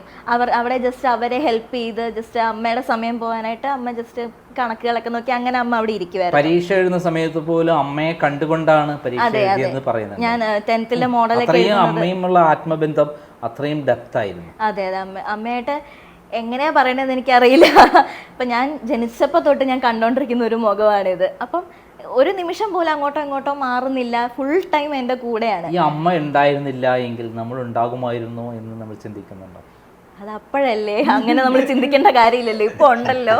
സമ്മതിച്ചു. അല്ല, അമ്മയുടെ അമ്മ കൊണ്ടു നടന്ന തൊട്ടിപ്രായം മുതൽ ഓർമ്മ വെച്ച നാൾ മുതൽ നമ്മളുടെ ശരീരത്തോട് ചേർത്ത് പിടിച്ചുകൊണ്ട് അങ്ങനെ ശുശ്രൂഷിക്കാൻ ഒരാളുള്ളത് കൊണ്ടല്ലേ നമ്മൾ ഇത്രയധികം റിക്കവർ ചെയ്ത് വരാനുള്ള കാരണം എന്നാണ് ഞാൻ ചോദിച്ചത്. അതെ അപ്പം നമ്മുടെ എൻറ്റയർലി നമ്മുടെ സാഹചര്യങ്ങൾ മാറുമല്ലോ. അങ്ങനെ അമ്മ ഇല്ല എന്നൊരു കാര്യം വരുമ്പോഴത്തേക്കും എൻറ്റയർലി നമ്മുടെ സാഹചര്യങ്ങൾ മാറും. അപ്പം നമുക്കത് എന്താന്നുള്ളത് നമുക്ക് അങ്ങനെ ഞാൻ ചിന്തിച്ചിട്ടില്ല, സത്യം പറഞ്ഞാൽ ചിന്തിക്കേണ്ട ആവശ്യം വന്നിട്ടില്ല. അമ്മ അസുഖം ബാധിച്ച ശേഷം നമ്മൾക്ക് അമ്മ പിൻബലമുണ്ട്. അവിടെ സ്കൂളിൽ വേറൊരാളായി അമ്മ വിജയിക്കുന്നത് അവിടെയാണ്. ഞാൻ ആ ചോദ്യത്തിലേക്ക് വരാൻ വേണ്ടിയിട്ട് ആ ചോദ്യം ചോദിച്ചത്. അമ്മ വിജയിച്ചു എന്ന് പറയുന്ന ഒരു കാര്യമുണ്ട്. എന്താണ്? അമ്മ ഇല്ലെങ്കിലും കുട്ടിക്ക് ഒറ്റയ്ക്ക് നിന്ന് ഇതാവാനുള്ള ഒരു ശക്തി കിട്ടി. ആ കുട്ടി സ്വന്തമായിട്ട് ഇതെല്ലാം പ്രകടിപ്പിക്കുന്നു എന്നുള്ള വല്ലാത്ത സന്തോഷമാണ് അമ്മ പ്രകടിപ്പിക്കുന്നത്. കാരണം അമ്മയ്ക്ക് സുഖമില്ല, അമ്മയ്ക്ക് വരണ്ട എന്നുള്ളതുകൊണ്ടല്ല, അമ്മയ്ക്ക് എടുത്ത് കൊണ്ടുപോകാൻ പറ്റാത്ത ഒരു ആരോഗ്യം തകർന്നിരിക്കുന്നു. അമ്മയെ കൂടെ നിൽക്കാനേ പറ്റുള്ളൂ, ശുശ്രൂഷിക്കാനേ പറ്റുള്ളൂ. അമ്മയെ ശുശ്രൂഷിക്കേണ്ട സമയമാണ് ആ സമയത്ത് എന്നുള്ളതാണ് അമ്മ കൃത്യമായി പറയുന്നത്. അപ്പോൾ അമ്മ വിജയിക്കുന്നത് കാണുന്നത് വെച്ചാൽ കുട്ടി സ്കൂളിൽ പഠിച്ച് വിജയിച്ചു, ബാക്കി എല്ലാ കലാരൂപങ്ങളിലെല്ലാം തന്നെ പ്രകടിപ്പിക്കാൻ തുടങ്ങി. കൂടാതെ സ്വന്തമായിട്ടുള്ള ഡിസിഷനും സ്വന്തമായിട്ടുള്ള അഭിപ്രായങ്ങളെല്ലാം പറയാൻ തുടങ്ങി എന്ന് പറയുന്ന ഒരു ഘട്ടമുണ്ട്. സ്കൂളിൽ കൊണ്ടുവയ്ക്കാൻ വല്യച്ഛൻ വരുന്നു, അമ്മ ഇല്ലാത്തതിൻ്റെ കാര്യങ്ങൾ നടത്താനുള്ള ഒരു അവസ്ഥ വരുന്നു എന്നൊക്കെ പറയുന്ന മുഹൂർത്തങ്ങളാണ് ഈ പുസ്തകത്തിന്റെ വിജയം. അതുവരെയുള്ള മുഹൂർത്തം എന്താണ്? ആ വിഷമങ്ങളായിരുന്നു. ആ വിഷമങ്ങൾ, ത്യാഗങ്ങൾ, ജീവിതത്തിൽ ഇതുവരെ ഉണ്ടാവാത്ത പ്രത്യേക മുഹൂർത്തങ്ങളെല്ലാം ഉണ്ടായിട്ടും അവസാനം അമ്മ വിജയിക്കുന്നത് എവിടെയാണ്? മകൾ ഒറ്റയ്ക്ക് നിന്ന് പോരാടാനും മുന്നോട്ട് പോകാനുള്ള ശക്തി നേടി എന്ന് പറയുമ്പോഴാണ്. എന്താണ് അതിനെപ്പറ്റി പറയാനുള്ളത്? അതാണല്ലോ ഈ പുസ്തകത്തിന്റെ ഏറ്റവും കാതലായ ഭാഗം. ആദ്യം മുതൽ അവസാനം വരെ വായിച്ചു പോകുമ്പോൾ നമ്മളിത് എന്തെങ്കിലും രക്ഷപ്പെടുമോ എന്നുള്ള പ്രതീക്ഷ നമുക്ക് മനസ്സിനുള്ളിൽ പോലും വരുന്നില്ല. എപ്പോൾ എന്നുള്ള. പക്ഷെ അവസാനം നമ്മൾ ആ ഉദ്ദേശകാര്യം നേടുക എന്ന് പറഞ്ഞാൽ നമ്മൾ ദൈവം തന്ന ഒരു ഇതാണ്. പക്ഷെ അതിൽ ഒറ്റയ്ക്ക് നിൽക്കാനുള്ള പ്രാപ്തി നേടി കുട്ടി എന്ന് പറയുന്ന ഒരു മുഹൂർത്തമാണ് നമ്മളെ വിജയത്തിലെത്തിച്ചത് എന്ന് പറയുന്നത്. അതിനെക്കുറിച്ചിട്ട് പറയുന്നത് ശരിക്കും ആദ്യം തന്നെ പറയട്ടെ, നമ്മുടെ യാത്ര അവസാനിച്ചിട്ടില്ല. നമ്മളിപ്പോഴും യാത്ര തുടർന്നുകൊണ്ടേയിരിക്കുകയാണ്. ഗൗരിയുടെ പ്രശ്നങ്ങളും അവസാനിച്ചിട്ടില്ല. അത് എൻ്റെ മരണം വരെ, അതായത് എന്നാണ് ഞാൻ ഈ ഭൂമി വിട്ടു പോകുന്നത് അന്ന് വരെ ഞാൻ എൻ്റെ ഗൗരിക്കൊപ്പം ഉണ്ട്. ആ യാത്രയും തുടർന്നുകൊണ്ടിരിക്കും. പക്ഷെ ഞാൻ എന്തായിരുന്നു ആഗ്രഹിച്ചത് അവിടേക്ക് എത്തിയപ്പോൾ എൻ്റെ മനസ്സ് ശരിക്കും പറഞ്ഞാൽ ഒരു ഭയങ്കര, ഞാൻ ഉദ്ദേശിച്ച ആ ഒരു കാര്യം നേടിയതിൽ ആദ്യം ഞാൻ നന്ദി പറയുന്നത് ദൈവങ്ങളോടാണ്, ഈശ്വരനോടാണ്. കാരണം ഈശ്വരനാണ് എനിക്കൊപ്പം, എനിക്ക് വഴി കാട്ടി മുമ്പിൽ നിന്ന് എന്നെ സപ്പോർട്ട് ചെയ്യുന്നുണ്ടായിരുന്നു. എല്ലാം എൻ്റെ അവിടെയാണ് എൻ്റെ ഒരു ചോദ്യം, ദൈവം തന്നെയല്ലേ ഈ ക്രൂരത കാട്ടിയത്? അതിനൊരു ലക്ഷ്യമുണ്ടായിരിക്കും. ഈശ്വരൻ ഒരു ഇത്രയധികം പരീക്ഷണം നമുക്ക് തരേണ്ടതുണ്ടായിരുന്നു. ഇത്രയും പരീക്ഷണങ്ങളൊക്കെ ഉള്ളത് കൊണ്ടാണല്ലോ ആ ബുക്ക് ഇറങ്ങിയത് തന്നെ. അതൊരു വലിയ ഗ്രേറ്റ് വേടാട്ടോ. എല്ലാവർക്കും മോട്ടിവേഷൻ തരാൻ അങ്ങനെ ഒരു ബുക്ക് ഇറങ്ങിയത് ഇങ്ങനെ പരീക്ഷണങ്ങൾ ഉണ്ടായതുകൊണ്ടാണല്ലോ. ദൈവത്തിനൊരു നിശ്ചയമുണ്ടായിരിക്കും. അദ്ദേഹത്തിന്റെ ആ ഒരു തീരുമാനങ്ങൾ ഞങ്ങളിലൂടെ നടത്തിക്കൊണ്ട് പോകുന്നു. എന്നാൽ ഇത്രയധികം എന്റെ കയ്യിലേക്ക് തരുമ്പോ ഭഗവാൻ തീരുമാനിച്ചു, നോക്കുന്ന ആളുടെ കയ്യിലല്ലേ കൊടുക്കുള്ളൂ. നമ്മൾ ഇതിൽ ഓർക്കേണ്ട കുറേ വ്യക്തിത്വങ്ങൾ, ടീച്ചേഴ്സ്, അവരൊക്കെ ആരൊക്കെയാണ്? ഡോക്ടേഴ്സ്, അവരൊക്കെ ആരൊക്കെയാണ്? ഒന്ന് നമ്മൾ ഈ പുസ്തകം പോകുമ്പോൾ പ്രത്യേകം പ്രേക്ഷകരെ പറയണം, നന്ദി പറയേണ്ട ആളുകൾ അവരാണല്ലോ പ്രധാനമായിട്ട്. നമ്മളെ കൂടെ നിന്നിട്ട് ഉള്ള ആളുകൾ അവരാരൊക്കെയാണ്? ശരിക്കും ഗൗരി 1ാം ക്ലാസ് മുതലൊക്കെ പഠിച്ച തിരുവനന്തപുരത്തായിരുന്നു, ചെറിയ LKG UKG. അതിനുശേഷം ട്രീറ്റ്മെൻറ്റിൻ്റെ ഭാഗമായിട്ടാണ് ഞങ്ങൾ 1ാം ക്ലാസ് മുതൽ നമ്മുടെ സ്വന്തം നാട്ടിലേക്ക് വന്നത്. അന്ന് മുതൽ മഹാദേവ വിദ്യാനികേതൻ എന്ന് പറഞ്ഞിട്ടൊരു സ്കൂള്, അവരാണ് അന്ന് ഞങ്ങളെ ഏറ്റവും സപ്പോർട്ട് ചെയ്തത്. കാരണം ഗൗരിയെ എനിക്ക് ഇത്രയൊക്കെ പഠിപ്പിക്കാനായിട്ടുള്ളൊരു പ്രാഥമിക വിദ്യാഭ്യാസം അവിടെ പലപ്പോഴും ഇങ്ങനെയുള്ള ആളുകളുടെ വിവേചനം കാണിക്കുന്ന ഒരു സമൂഹമാണ് പലപ്പോഴും വരെ ഞങ്ങൾക്ക് അങ്ങനെ ഒരു അനുഭവം. പക്ഷെ എല്ലാ സ്ഥലത്തും നമ്മളോട് പ്രത്യേകമായിട്ട് പരിഗണന നൽകുകയും പ്രോത്സാഹനം നൽകുകയും ചെയ്തുള്ള ഒരു സമീപനമാണ് ഈ പുസ്തകത്തിൽ ഉടനീളം കണ്ടിട്ടുള്ളത്. തീർച്ചയായിട്ടും ഞങ്ങളുടെ അനുഭവം വെച്ചാണെങ്കിൽ ഞങ്ങൾക്ക് എല്ലായിടത്തുനിന്നും പൂർണ്ണമായ സപ്പോർട്ടായിരുന്നു. കാരണം ഗൗരിയെ ഇവിടം വരെ എത്തിക്കാൻ അധ്യാപകർ, അതോടൊപ്പം ഗൗരിയെ പാട്ട് പഠിപ്പിച്ച സാറ്, അതുകൂടാതെ ഡോക്ടേഴ്സ്, മോളെ ഇങ്ങനെ ഇരുത്തി തന്ന ഡോക്ടേഴ്സ്, ഞങ്ങൾ നന്ദി പറയാനാണെങ്കിൽ 20 വർഷം ഒരുപാട് പേര് ഞങ്ങൾക്കൊപ്പം. എന്നാലും പ്രത്യേകമായി എടുത്ത് പറയാവുന്ന Dileep Panicker sir, Eapen sir, Jacob Eapen sir, സ്പൈനിന്റെ ഡോക്ടർ, സ്പൈൻ വളരെ പ്രധാനപ്പെട്ടതാണ്. അദ്ദേഹമാണ് സ്പൈനിന്റെ ഏറ്റവും ലീഡ് ചെയ്തത്. ഒരു ഗ്രൂപ്പ് ഡോക്ടേഴ്സും വിദേശത്തുള്ള ഡോക്ടേഴ്സും ചേർന്നിട്ടാണ് നടത്തിയെന്ന് പറയുന്നുണ്ട്. 48 hours ആയിരുന്നല്ലോ. അപ്പം ഇത് ഏറ്റവും റിസ്ക് ആയിരുന്നല്ലോ. അപ്പം അവരുടെ ആ ഒരു, കാരണം ആ ഡോക്ടേഴ്സ് 2 ദിവസത്തെ നിൽപ്പെന്ന് പറയുന്നത് ചിന്തിക്കാൻ പോലും പറ്റത്തില്ല. അവർ രാത്രി 1 മണിക്ക് ഒരു ഡോക്ടർ എൻ്റെ മുമ്പിൽ വന്ന് നിൽക്കുമ്പോൾ അദ്ദേഹത്തിൻ്റെ കണ്ണുകളാണ് ഞാൻ ശ്രദ്ധിച്ചത്. കാരണം സ്ട്രെയിൻ എടുത്ത് റെഡ് കളറിലായിരുന്നു. പലരും 2 ദിവസം കഴിഞ്ഞിട്ട് ലീവ് എടുത്ത് പോയി. കാരണം അത്ര വലിയ സർജറി ആയിരുന്നു അവർക്ക്. പിറ്റേ ദിവസം ഒരു ഡോക്ടേഴ്സും വന്നിട്ടില്ല. അങ്ങനെ ഒരു ആ ഡോക്ടർ ദിലീപ് പണിക്കർ സാറിൻ്റെ ആ ഒരു ഡിസിഷൻ, കാരണം ഞങ്ങൾ തിരിച്ചു തരാമെന്ന് അദ്ദേഹം എനിക്ക് തന്ന വാക്ക്, അത് പാലിച്ചു. ഇപ്പോഴും അദ്ദേഹത്തിനും ആ ആശ്രം മെഡിസിറ്റിക്ക് ഗൗരി ഇന്നും പ്രിയപ്പെട്ടതാണ്. ഞങ്ങൾ കഴിഞ്ഞ ദിവസം, അപ്പം നമ്മൾ ഫിനാൻഷ്യലി ഒരുപാട് തളർന്നപ്പോൾ ഈ പുസ്തകം ഇറങ്ങി എന്നറിഞ്ഞപ്പം അവിടുത്തെ CEO ഫർഹാൻ സാറ് ടീമും കോഴിക്കോടുള്ള ഫർഹാൻ സാറും ടീമും ഇവിടെ വന്നു. അവരെന്നോട് 200 പുസ്തകം വാങ്ങിച്ച് ആശ്രം മെഡിസിറ്റിയിൽ വെച്ചിട്ടുണ്ട്. അവിടെ വരുന്ന പേഷ്യൻസിന് വായിക്കുകയോ സ്വന്തമായിട്ട് കൊണ്ടുപോവുകയോ ചെയ്യാം എന്ന രീതിയിൽ. അതുകൂടാതെ അദ്ദേഹം ഞങ്ങളോട് പറഞ്ഞു, ഗൗരി മോൾക്കുള്ള ട്രീറ്റ്മെൻറ്റും എനിക്കുള്ള ട്രീറ്റ്മെൻറ്റും ഇനി അവിടെ ഫ്രീ ആയിരിക്കും എന്ന്. കാരണം ഞങ്ങൾ കഴിഞ്ഞ 5 വർഷമായിട്ട് ചെക്കപ്പുകൾക്കോ ഒന്നിനും പോകുന്നില്ല. കാരണം നമ്മുടെ ഫിനാൻഷ്യൽ ഭയങ്കരമായിട്ട് ഡൗൺ ആയിപ്പോയായിരുന്നു. ഇപ്പോഴും അങ്ങനെ തന്നെ. ഇപ്പോൾ നമുക്ക് ഏകദേശം എത്ര കടമുണ്ട്? അത് ശരിക്കും 20 ലക്ഷത്തിന് മേലെ കടമുണ്ട്. പലതും നമ്മൾ ബ്ലേഡിൽ നിന്ന് വരെ എടുത്താണ് ഇവിടം വരെ എത്തിയത്.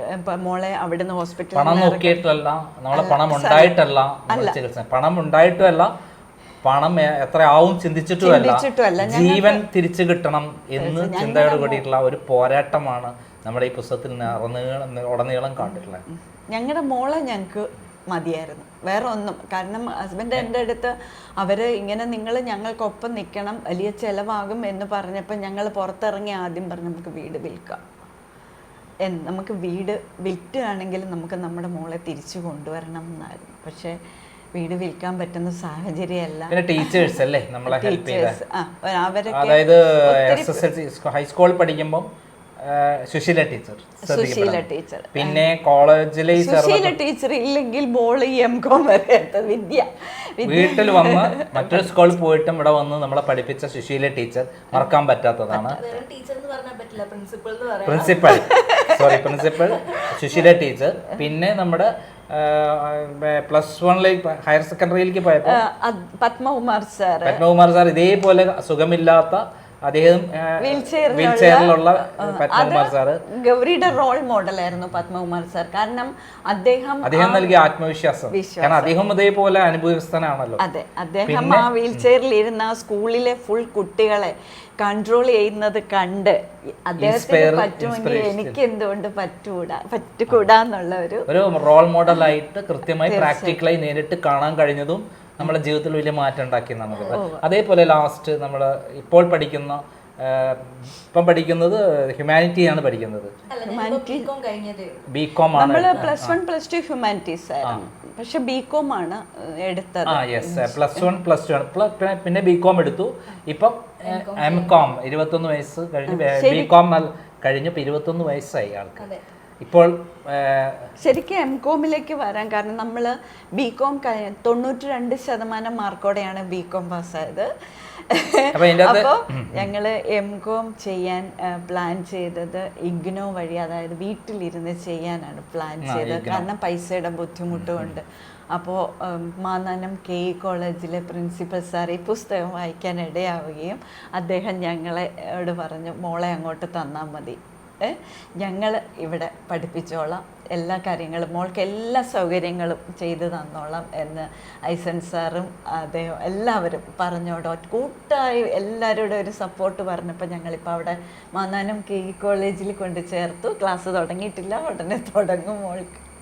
അതൊരു പെട്ടെന്നൊരു മാറ്റമായിരുന്നു. അപ്പോൾ എൻ്റെ ഒരു ചോദ്യം, ലാസ്റ്റ് ആയിട്ടുള്ള ചോദ്യമാണ്, അമ്മയോട് വേറെ അമ്മയുടെ മോളോട് വേറെ, ഈ ദൈവം ഇത്രയും ക്രൂരനാവാൻ പാടുണ്ടോ എന്നുള്ളതാണ് എൻ്റെ ആദ്യത്തെ ചോദ്യം. പക്ഷെ അങ്ങനെ ഒരു ചോദ്യം ഇന്ന് വരെ എൻ്റെ ഉള്ളിലുണ്ടായിട്ടില്ല. അതെന്താണെന്ന് ചോദിച്ചാൽ എനിക്ക് അറിയത്തില്ല.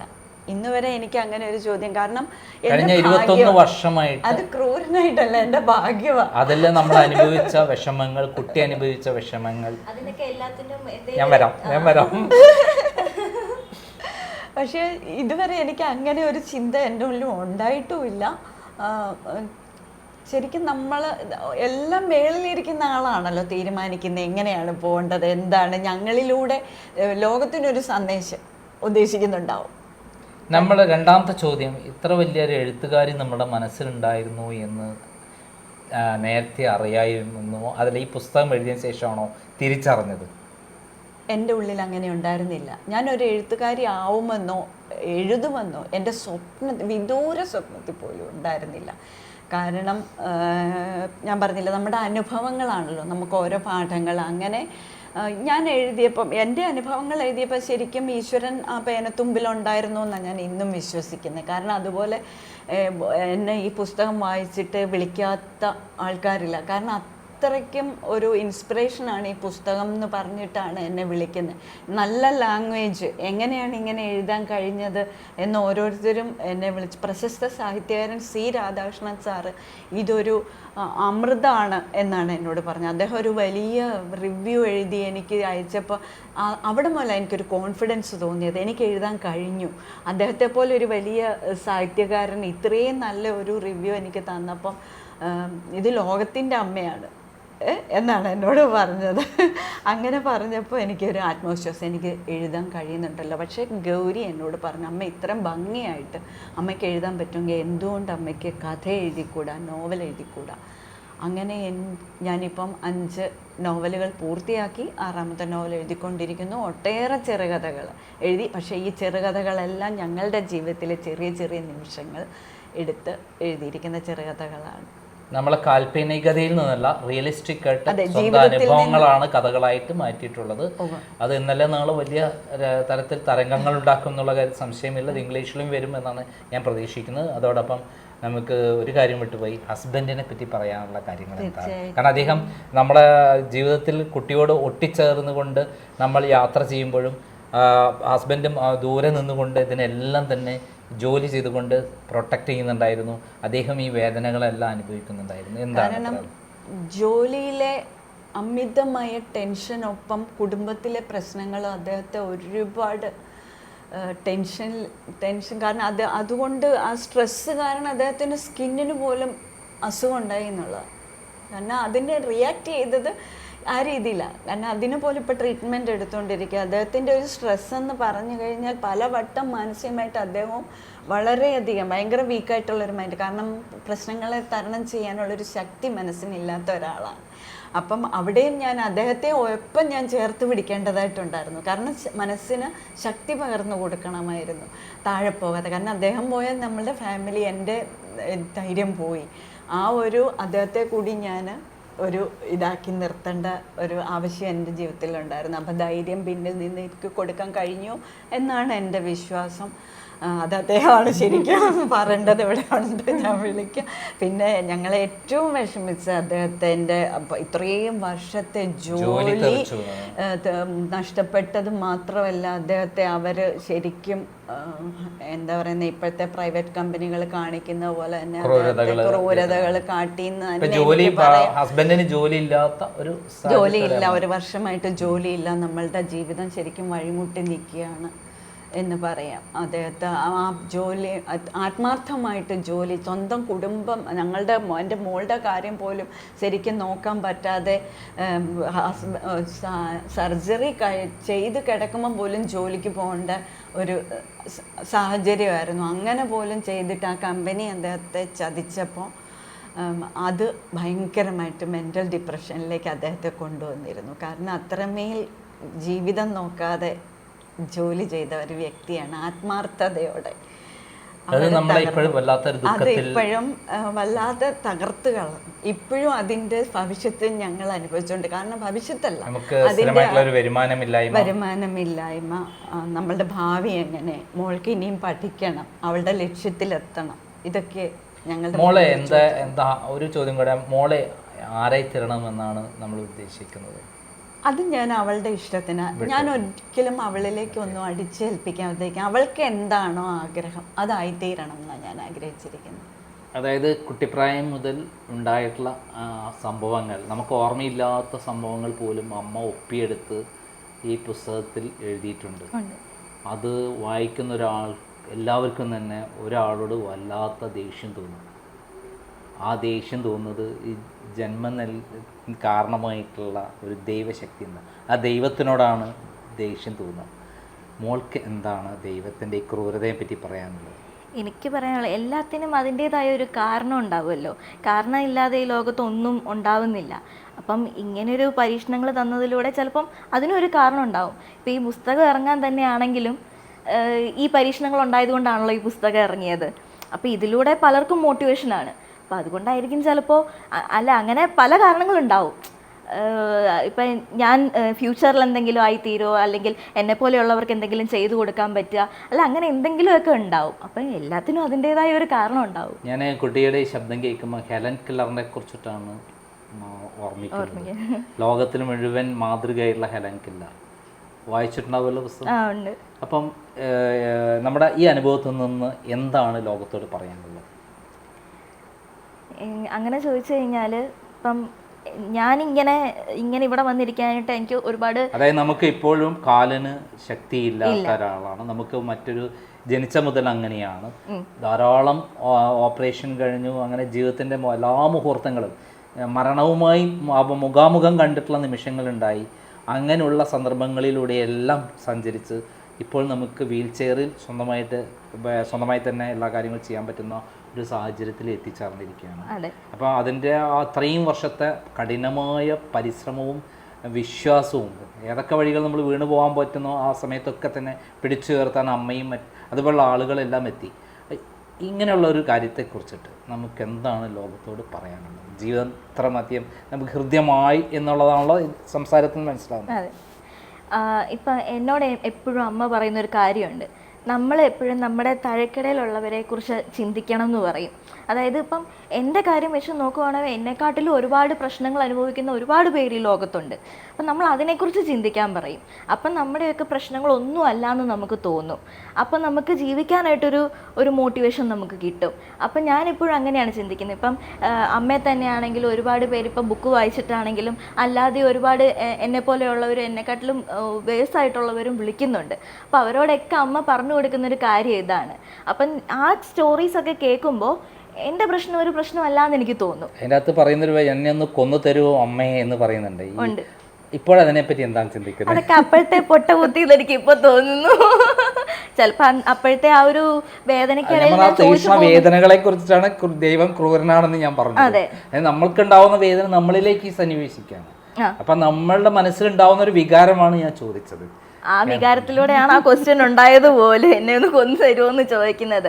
അപ്പം അതും അമ്മയെ ഒരുപാട് വേദനിപ്പിച്ചിട്ടുണ്ടെന്ന് എനിക്ക് ഇപ്പം അറിയാം. കാരണം അന്ന് ഞാൻ അങ്ങനെ ചോദിച്ചതിലൂടെ അമ്മയ്ക്ക് ഒരുപാട് മാനസികമായിട്ട് പ്രശ്നങ്ങളും വിഷമങ്ങളും ഉണ്ടായിട്ടുണ്ട്. അപ്പം ആ വേദന എന്ന് പറയുമ്പോൾ അതിപ്പം ഇതല്ലെങ്കിൽ വേറൊരു രീതിയിൽ ചിലപ്പോൾ നമുക്ക് വേദന ഉണ്ടാവാം. അപ്പം എങ്ങനെയാണെങ്കിലും വേദന വേദന തന്നെയാണ്. അപ്പം അത് നമ്മൾ എല്ലാം തരണം ചെയ്യണം എന്നുള്ളൊരിതാണ്. ആരായി തരണം എന്നാണ് ആഗ്രഹിക്കുന്നത്? എനിക്ക് ടീച്ചർ ആവണം, കോളേജ് ലെക്ചറർ ആവണം എന്നാണ് ആഗ്രഹം. പിന്നെ എല്ലാം ദൈവത്തിൻ്റെ കയ്യിലാണല്ലോ. പിന്നെ നല്ല ജോലി എന്നേ ഞാൻ വിചാരിക്കുന്നുള്ളൂ. നല്ലൊരു ജോലി, നമ്മളെ മറ്റുള്ളവർക്കും കൂടി പ്രചോദനം നൽകുന്ന ഒരു മോട്ടിവേഷൻ നൽകാവുന്ന രൂപത്തിലുള്ള ജീവിതം എന്നുകൂടി ചിന്തിക്കുന്നുണ്ട് അല്ലേ? എന്താണ് ലോകത്തോട് പറയാനുള്ള ഈ സന്ദർഭത്തിൽ? ഒരു അമ്മയ്ക്കും ഇല്ലാത്ത വേദന ലോകത്തിലൊരു അമ്മയും സഹിച്ചിട്ടുണ്ടാവില്ല എന്നാണ് ഞാൻ വായിക്കുമ്പോൾ മനസ്സിൽ നമുക്ക് തോന്നിയിട്ടുള്ള വികാരം. ലോകത്തോട് എന്താണ് പറയാനുള്ളത് ഇപ്പോൾ? ലോകത്തോട് പറയാനുള്ള എന്ന് പറഞ്ഞാൽ, ഇങ്ങനെയുള്ള കുഞ്ഞുങ്ങൾ നമ്മൾ നെഞ്ചോട് ചേർത്ത് പിടിച്ചാൽ അവരെ നമുക്ക് എത്തിക്കാവുന്നതിൻ്റെ മാക്സിമം, അതായത് ലോകത്തിൻ്റെ നിറകിൽ തന്നെ എത്തിക്കാൻ പറ്റുമെന്നാണ് എനിക്ക് തോന്നുന്നത്. കാരണം അവരിലെ കഴിവുകളെ മനസ്സിലാക്കാനും എല്ലാം പറ്റുന്നത് ഒരമ്മയ്ക്കേ പറ്റുള്ളൂ. അവരോടൊപ്പം ഏതു നേരവും എപ്പോഴും ഉള്ളത് ഒരമ്മയാണ്. ആ അമ്മയ്ക്ക് അവരിലെ ഒരു ചെറിയ മാറ്റം പോലും, അല്ലെങ്കിൽ അവരിലെ കഴിവുകളെ കണ്ടെത്താനും കഴിയും. ഒരിക്കലും നിരാശരാവാതിരിക്കുക, അതാണ് ആദ്യം പറയുന്നത്. നമുക്ക് ഇന്നല്ലെങ്കിൽ നാളെ ശരിയാവും, ഇത് പെട്ടെന്ന് അങ്ങ് റെഡിയാവും എന്നാരും വിചാരിക്കരുത്. നമ്മൾ ക്ഷമയോടെ കാത്തിരിക്കുക, ക്ഷമയോടെ പരിശ്രമിക്കുക. നമ്മൾ എത്താവുന്നതിൻ്റെ മാക്സിമം എത്തും. നമ്മൾക്കൊരു ലക്ഷ്യം ആദ്യം ഉണ്ടാവണം. ശരിക്കും ആ ലക്ഷ്യത്തിലെത്തണമെങ്കിൽ നമ്മൾ ഒരുപാട് പരിശ്രമിക്കേണ്ടി വരും. തളരാതെ പൊരുതുക. കരയണമെന്ന് ഇപ്പോഴും തോന്നുന്നുണ്ട് അല്ലേ? ഇല്ല, ഒരിക്കലും ഇല്ല. ഉറച്ച സന്തോഷമാണ്. ഉറച്ച സന്തോഷമാണ്. കാരണം എൻ്റെ ഗൗരി ഇവിടെ ഇരിക്കുന്നത് തന്നെ ഞാൻ ചോദിച്ചു വെറുതെ എന്താണ് നമ്മുടെ മനസ്സ്. ഒരിക്കലും എനിക്ക് കരയാറുണ്ട് കേട്ടോ. നമ്മൾ മനുഷ്യരല്ലേ, നമുക്ക് നമ്മുടെ സങ്കടങ്ങളെ നമ്മൾ കരയുന്ന നിമിഷത്തിൽ നമ്മളും കരഞ്ഞു പോയിട്ടുണ്ട്, കരയാറുണ്ട്. പക്ഷെ അത് ആ സമയത്ത് നമ്മൾ ആ പൊട്ടിക്കരഞ്ഞു എന്ന് പറയുന്ന സമയത്ത് നമ്മളും പൊട്ടിക്കരയാണ്. ശരിക്കും ആ കരയുന്ന സമയത്ത് ആ കരഞ്ഞു തീർത്തു. അതാണ് ഇതൊരു ജീവിതഗന്ധിയായ പുസ്തകമാണെന്ന് പറഞ്ഞത്. കാരണം നമ്മൾ നടക്കുമ്പോഴും കുഞ്ഞിനെ ചേർത്ത് പിടിക്കും, നമ്മളും കൂടെ നടക്കുന്നു. നമ്മൾ കരയുമ്പോൾ വല്ലാതെ നമ്മളും കരഞ്ഞു പോകുന്നു. അവസാനം വിജയിക്കുമ്പോൾ നമ്മളും വിജയിക്കുന്നു എന്നതാണ് ഈ എനിക്കായി എന്നുള്ള പുസ്തകത്തിൻ്റെ പ്രത്യേകത. ഇത് ലോകത്തിന് സമർപ്പിച്ച വലിയൊരു രത്നമാണ്, മുത്താണ്. ഈ പുസ്തകം ലോകത്തിലെ പ്രത്യാശ ആഗ്രഹിക്കുന്ന, കഷ്ടപ്പാടുകൾ ജീവിക്കുന്ന, ജീവിതത്തിൻ്റെ പ്രത്യാശയെപ്പറ്റി ചിന്തിക്കുന്ന എല്ലാവർക്കും പ്രചോദനമാണ്. ഈ പുസ്തകം ഓരോരുത്തരും വായിക്കണം. നിങ്ങളെ കുട്ടികളെ കൊണ്ടും വായിപ്പിക്കണം. അവർ ശരിക്കും മനസ്സിലാക്കണം. ജീവിതം എന്ന് പറഞ്ഞാൽ ഇതൊക്കെ തന്നെയാണ്. എല്ലാ സുഖങ്ങളല്ല ജീവിതം, ദുഃഖങ്ങൾ അടങ്ങിയതാണ് ജീവിതം. ആ ദുഃഖങ്ങൾ അനുഭവിക്കുമ്പോഴേ സുഖമുണ്ടാവൂ. ഇപ്പോൾ ഒരു കഷ്ടപ്പാടുകളെ യാത്ര ചെയ്ത് മറ്റൊരു ലോകത്തിലേക്ക് എത്തിച്ചേർന്ന ഗൗരി കാണിച്ചെന്നു, അവരുടെ അമ്മ കാണിച്ചെന്നു ആ മാതൃകയാണ്. നമ്മളോടൊപ്പം ഉള്ളത് ഗൗരിയുടെ പിതാവാണ്, പ്രദീപ്.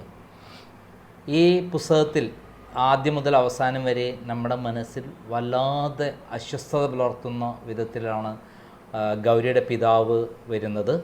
ഇപ്പോൾ ഗൗരിയുടെ പിതാവിന് എന്താണ് ഈ കാര്യങ്ങളെക്കുറിച്ചെല്ലാം പറയാനുള്ളത് നമുക്ക് കേൾക്കാം. നമസ്കാരം. നമസ്കാരം. അതായത് മകൾ ഇങ്ങനെ ഒരു ഭിന്നശേഷിക്കാരിയായി കുട്ടിയായിട്ട് ജനിക്കുന്നു, പിന്നീട് ഉണ്ടാവുന്ന കഷ്ടപ്പാടുകളും വിഷമങ്ങളും ഇതിലെല്ലാം തന്നെ അങ്ങേക്ക് സ്വന്തം ഇതിലെ അനുഭവത്തിൽ പറയാനുള്ള കാര്യം എന്താണ്? അവസാനം ഓപ്പറേഷൻ കഴിഞ്ഞ് കുട്ടി ഇപ്പോൾ വേറെ ലെവലിൽ എത്തുന്നു. അതിനെക്കുറിച്ച് ഇപ്പോൾ എല്ലാം ആശ പറഞ്ഞു കഴിഞ്ഞാണല്ലോ. എന്നാൽ അങ്ങേക്ക് ഉണ്ടാകുന്ന വൈഫാണല്ലോ ഇതിനെ ഒരു ഇതാണ് വൈഫാണ് എല്ലാം കൂടെ വന്നത്. എനിക്ക് ജോലിയുടെ തിരക്കാണ്, എനിക്ക് വേണ്ട കാര്യങ്ങളൊക്കെ ഞാൻ ചെയ്തു കൊടുക്കുമായിരുന്നു. പക്ഷെ എനിക്ക് കൂടെ അങ്ങനെ ഒരുപാട് സമയം നിൽക്കാനുള്ള ഒരു സമയം, രാവിലെ ഓഫീസിൽ പോകണം, ഓഫീസിൽ നിന്ന് വന്നിട്ട് വൈകുന്നേരം രാത്രി ഇറങ്ങുമ്പോൾ ഒരുപാട് ലേറ്റ് ആവും. പിന്നെ ഓഫീസിൽ കുറേ പല പ്രശ്നങ്ങളുണ്ടായിരുന്നു, ഓഫീസിലെ ഫണ്ടിൻ്റെ പ്രശ്നങ്ങളുണ്ടായിരുന്നു. അതുകൊണ്ടെല്ലാം എല്ലാം നോക്കിയിരുന്നത് ആശയാണ്. ആശയാണ് മോളുടെ ഒപ്പം നിന്ന് എല്ലാ കാര്യങ്ങളും എല്ലാം ചെയ്തത്. ഇത്ര ഒരു മാറ്റം ഉണ്ടായി ഞങ്ങൾക്ക് കിട്ടുമെന്ന് ഞങ്ങൾ വിചാരിച്ചിരുന്നില്ല. ഞങ്ങൾക്ക് എന്തായാലും മോള് ഞങ്ങൾക്ക് ഇപ്പം നടക്കാൻ വയ്യെങ്കിലും അവൾ വേറെ പ്രശ്നങ്ങളൊന്നും ഇല്ലാത്ത രീതിയിൽ ഇപ്പം ഞങ്ങളുടെ കൈ കിട്ടി. അല്ല, ഒരു പ്രത്യേക സ്ഥലത്ത് നമ്മളെപ്പറ്റി പ്രത്യേകമായി പരാമർശിക്കുന്നുണ്ട്, തിരുവനന്തപുരത്ത് ട്രെയിൻ കാത്തു നിൽക്കുന്ന നിമിഷങ്ങൾ. ആ ട്രെയിൻ അങ്ങനെ ഒരു അന്ന് കമ്മ്യൂണിക്കേഷൻ ഒന്നും മാർഗ്ഗമില്ലായിരുന്നു, മൊബൈലൊന്നും ഇല്ലായിരുന്നു. മൊബൈൽ ഉണ്ടായിരുന്നു, അത് ഓഫായി പോയി. ഇന്നത്തെ മാതിരിയുള്ള മൊബൈലല്ല, കുഞ്ഞു മൊബൈലാണ്. അതെ അതെ അതെ, ശരിയാണ്. അപ്പോൾ കോൺടാക്ട് ചെയ്യാൻ നിവൃത്തിയില്ലായിരുന്നു. അപ്പം അവിടെ സ്റ്റേഷൻ മാസ്റ്ററുമായിട്ട് സംസാരിക്കുമ്പോൾ സ്റ്റേഷൻ മാസ്റ്റർ പറയുന്നു വണ്ടി ഔട്ടറിലുണ്ട്, വരും എന്ന് പറയുന്നു. പക്ഷേ ഔട്ടറിൽ ഒരുപാട് സമയം ഔട്ടറിൽ കിടന്നു. നമുക്ക് ഒരു കമ്മ്യൂണിക്കേഷൻ ഇല്ല, വരും എന്ന് പറയുന്നതല്ല, അവരൊന്നും പറയുന്നില്ല. അങ്ങനെ ഭയങ്കര ഒരു പ്രശ്നങ്ങൾ നമുക്കുണ്ടായിരുന്നു അന്ന്. ഈ ഓരോ ഘട്ടങ്ങളിലും അമ്മ കൂടെ നിന്ന് പരിചരിച്ച് ഒരു ഘട്ടത്തിലെത്തിയപ്പോൾ വൈഫിനെ സ്വാന്തനിപ്പിക്കുന്ന ചില നിമിഷങ്ങളുണ്ട്. അമ്മ അങ്ങോട്ട് പോകണ്ട, ഓപ്പറേഷൻ അവിടേക്ക് തിയേറ്ററിൽ കുട്ടി കിടക്കുന്നിടത്ത് പോകണ്ട എന്ന് പറയുന്നത് അത് എന്തുകൊണ്ടാണ് അങ്ങനെ പറയാൻ കാരണം? അത് പറഞ്ഞ് ഡോക്ടർ എന്നെ വിളിച്ച് പറഞ്ഞു, നിങ്ങളെ കാണിക്കാം, സർജറി കഴിഞ്ഞ് ICUലേക്ക് മാറ്റുമ്പോൾ നിങ്ങളെ കാണിക്കാമെന്ന് പറഞ്ഞു. പക്ഷേ കാണിക്കുമ്പോൾ നിങ്ങൾ കണ്ട് പേടിക്കരുത്, ഒരുപാട് ട്യൂബുകളും ഇതൊക്കെ കാണാം, അപ്പോൾ നിങ്ങൾ കണ്ട് പേടിക്കരുത്. അതുകൊണ്ട് വൈഫിനോട് പറയുക കാണാതിരിക്കുക നല്ലതെന്ന് വൈഫിനോട് പറയുക, ചോദിക്കുക, കാണണമെങ്കിൽ കാണിക്കാം, അല്ലെങ്കിൽ കാണണ്ടെന്ന് പറഞ്ഞാൽ മതി എന്നാണ് പറഞ്ഞത്. അത് കണ്ടില്ലായിരുന്നെങ്കിലോ, വൈഫ് പോയി കണ്ടില്ലായിരുന്നെങ്കിൽ അവരവിടെ അടങ്ങി ഒതുങ്ങിയിരിക്കുന്നത് തോന്നുന്നുണ്ടോ? ഇല്ല, ഒരിക്കലും ഇല്ല. അവൾ വൈഫിനത് കാണണം എന്ന് എന്നോട് പറഞ്ഞു. എനിക്ക് എൻ്റെ കുട്ടിയെ എങ്ങനെയാണെങ്കിലും കാണണം എന്ന് പറഞ്ഞാണ് പോയി കണ്ടത്. ഞാൻ പോയി കണ്ടില്ല. താങ്കൾ ചെയ്യേണ്ട എല്ലാ കാര്യങ്ങളും വൈഫ് ചെയ്തിട്ടുണ്ട്. ആ അമ്മ എന്ന നിലയിൽ ആ മകളോട് കാണിച്ചിട്ടുള്ള കാര്യങ്ങളെക്കുറിച്ച് ഒരു അച്ഛൻ എന്ന നിലയിൽ അങ്ങേക്ക് എങ്ങനെയാണ് വിവരിക്കാൻ പറ്റുന്നത്? ഒരു അമ്മ എന്ന നിലയിൽ അവളുടെ എല്ലാ കാര്യങ്ങളിലും അവളുടെ ഒപ്പം നിന്ന് അവളുടെ കണ്ണിൽ നിന്നൊരു കണ്ണുനീര് പോലും വീഴരുതെന്ന് ആഗ്രഹിച്ചിട്ടാണ് വൈഫ് ചെയ്തത്. സ്കൂളിൽ 1-ാം ക്ലാസ് മുതൽ 9-ാം ക്ലാസ് വരെ രാവിലെ സ്കൂളിൽ പോകും, വൈകിട്ട് മോളെ കൊണ്ടാണ് തിരിച്ചു വരുന്നത്. 10-ാം ക്ലാസ്സിൽ മോൾക്ക് ക്ലാസ് അറ്റൻഡ് ചെയ്യാൻ പറ്റിയില്ല. എല്ലാ കാര്യങ്ങളിലും അമ്മയാണ്, ഇപ്പോഴും അമ്മ തന്നെയാണ്. എപ്പോഴും അമ്മ ഞാനൊരു അവൾക്ക് സങ്കടം വരുന്ന രീതിയിൽ ഒരു കാര്യം സംസാരിക്കാൻ പോലും എന്നെ സമ്മതിക്കത്തില്ല. മോൾക്ക് സങ്കടം വരുന്നത് അതിപ്പോൾ സംസാരിക്കാൻ അമ്മ സമ്മതിക്കത്തില്ല. ഇപ്പം താങ്കൾ അവസാന നിമിഷങ്ങളിൽ സാമ്പത്തികമായി തകർന്ന് തരിപ്പണമായി നിൽക്കുന്ന നിമിഷങ്ങൾ, അതിനിടെ ജോലി നഷ്ടപ്പെട്ടു എന്ന് പറയുന്ന വല്ലാത്ത അവസ്ഥ, ഇതിനെക്കുറിച്ച് എന്താണ് പറയാനുള്ളത്?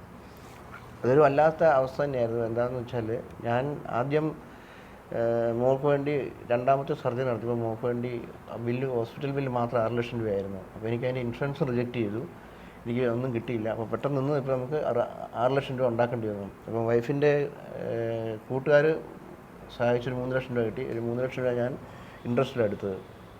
ആ സമയത്താണ് കോവിഡ് കഴിഞ്ഞ് കമ്പനിയിൽ പ്രശ്നം ഉണ്ടാകുന്നത്. സാലറി 5 മാസം 6 മാസം കൂടുമ്പോഴൊരു സാലറി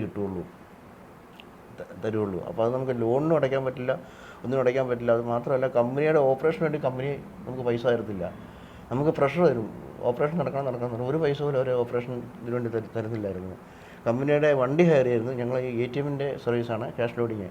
കമ്പനിയിൽ 100 വണ്ടി ഉണ്ടെങ്കിലും അതിൽ 10-40 വണ്ടി വെച്ച് ബാക്കിയെല്ലാം ഓഫ് റോഡായിരുന്നു. അപ്പോൾ ഈ ക്യാഷ് ലോഡിങ്ങിന് വേണ്ടി ഒരു വണ്ടി ഹയർ ചെയ്യാൻ പറയും. ഈ വണ്ടി ഹയർ ചെയ്തിട്ട് അതിൻ്റെ ഫണ്ട് 2019 വണ്ടി ഹയർ ചെയ്തതാണ്. ഫണ്ടായിട്ടും അതിൻ്റെ പേയ്മെൻറ്റ് 2020 പേയ്മെൻറ്റ് കൊടുത്തില്ല. ട്രാവൽസുകാർ നമ്മുടെ ഓഫീസിൽ നിന്ന് ഒരുപാട് പ്രശ്നങ്ങളുണ്ടാക്കി. ആ പൈസ അവസാനം കമ്പനി ഞാൻ വിളിച്ച് സംസാരിച്ചു, പറഞ്ഞു 2 ആഴ്ചയ്ക്കുള്ളിൽ പ്രദീപ് പൈസ ക്ലിയർ ചെയ്യും, പ്രദീപ് ആ പൈസ എങ്ങനെയും കൊടുത്തേ പറ്റുള്ളൂ, ഒരു പ്രശ്നം ഉണ്ടാകരുത്, ഓപ്പറേഷൻ നടക്കണമെന്ന് പറഞ്ഞതുകൊണ്ട് മാത്രം ഞാൻ കുറച്ച് പൈസ അറേഞ്ച് കൊടുത്തു. അതും വെളിയിൽ നിന്ന് പലിശയ്ക്ക് എടുത്ത് കൊടുത്തത്. അപ്പോൾ അത് പറഞ്ഞ് 2 ആഴ്ച എന്ന് പറഞ്ഞിട്ട് ഇതുവരെ എനിക്ക് കിട്ടിയിട്ടില്ല ആ പൈസ. ഇപ്പം വർഷം 4 കഴിഞ്ഞു, ഇതുവരെ ആ പൈസ എനിക്ക് കിട്ടിയിട്ടില്ല. ഞാൻ ഇൻട്രസ്റ്റ് ഒരുപാട് കൊടുത്തു. അതിൻ്റെ അപ്പോൾ ഈ രണ്ട് പ്രശ്നം കൂടെ, മോളുടെ ട്രീറ്റ്മെൻറ്റിൻ്റെയും കമ്പനിയുടെ ഇതും കൂടെ വന്നു കഴിഞ്ഞപ്പോഴത്തേക്കും നമുക്ക് താങ്ങാൻ പറ്റാത്ത വിധം നമുക്ക് താങ്ങാൻ പറ്റാത്തൊരവസരമായിരുന്നു. അതിലും എനിക്ക് വൈഫ് തന്നെയാണ് എനിക്ക് സപ്പോർട്ട് ചെയ്തത്. വൈഫിനെ കഴിയുന്ന വൈഫ് ഫണ്ടൊക്കെ എവിടെ നിന്നൊക്കെ അറേഞ്ച് ചെയ്തു. അതുകൊണ്ട് അതിനിടയ്ക്ക് ബുക്ക് ഇറങ്ങിയതുകൊണ്ടാണ് കുറേയെങ്കിലും ഞങ്ങൾക്ക് ആശ്വാസമായത്. ഈ പുസ്തകത്തെക്കുറിച്ചിട്ട് എന്താണ് പറയാനുള്ളത്? ഈ പുസ്തകത്തെക്കുറിച്ച് എന്താ പറയാമെന്ന് വെച്ചാൽ, അത് ഒരു മാറ്റവും ഇല്ലാതെ ആ കുട്ടിയുടെ മോളുടെ ജീവിതത്തെക്കുറിച്ച് തന്നെയാണ് അതിന്. വൈഫ് എത്ര വലിയ എഴുത്തുകാരിയാണെന്ന്? വൈഫ് എഴുത്തുകാരിയൊന്നുമല്ല, വൈഫ് നല്ല വായനാശീലമുണ്ട്. ഈ പുസ്തകം ഒരു അതിലെ എഴുത്തുകൾ, അതിലെ ഭാഷ എല്ലാം തന്നെ ഒരു പ്രശസ്തയായ ഒരു എഴുത്തുകാരിയുടെ വരികളാണുള്ളത്. ഇങ്ങനെ ഒരു എഴുത്തുകാരി ഉണ്ടായിരുന്നു ഭാര്യയ്ക്ക് എന്ന് അങ്ങ് തിരിച്ചറിഞ്ഞു? ഞാൻ തിരിച്ചറിഞ്ഞിരുന്നില്ല. പക്ഷേ ഞാൻ വായിച്ചതിന് ശേഷം ഞാൻ പറഞ്ഞു, നല്ല ലാംഗ്വേജാണ്. നമുക്ക് നമ്മുടെ മുന്നിൽ ഈ കാര്യങ്ങൾ നടക്കുന്ന രീതിയിൽ നമുക്ക് തോന്നുന്നത് വായിച്ചു കഴിഞ്ഞാൽ. ഇനി എഴുതണമെന്ന് ഞാൻ പറഞ്ഞു. എഴുതിക്കൊണ്ടിരിക്കുകയാണ്. അതിന്റെ പിന്നിലെ പ്രചോദനമാണ് താങ്കൾ. അതെ, ഞാൻ പറയാൻ പറ്റില്ല, മോള്. എന്നെ സപ്പോർട്ട് ചെയ്തുകൊണ്ട് എനിക്കൊപ്പം ഒരു ബലമായിട്ട് നിൽക്കുന്നത് എൻ്റെ മൂത്ത മകളും ഭർത്താവും കൂടിയാണ്. ഒരു കുഞ്ഞും കൂടിയുണ്ട്.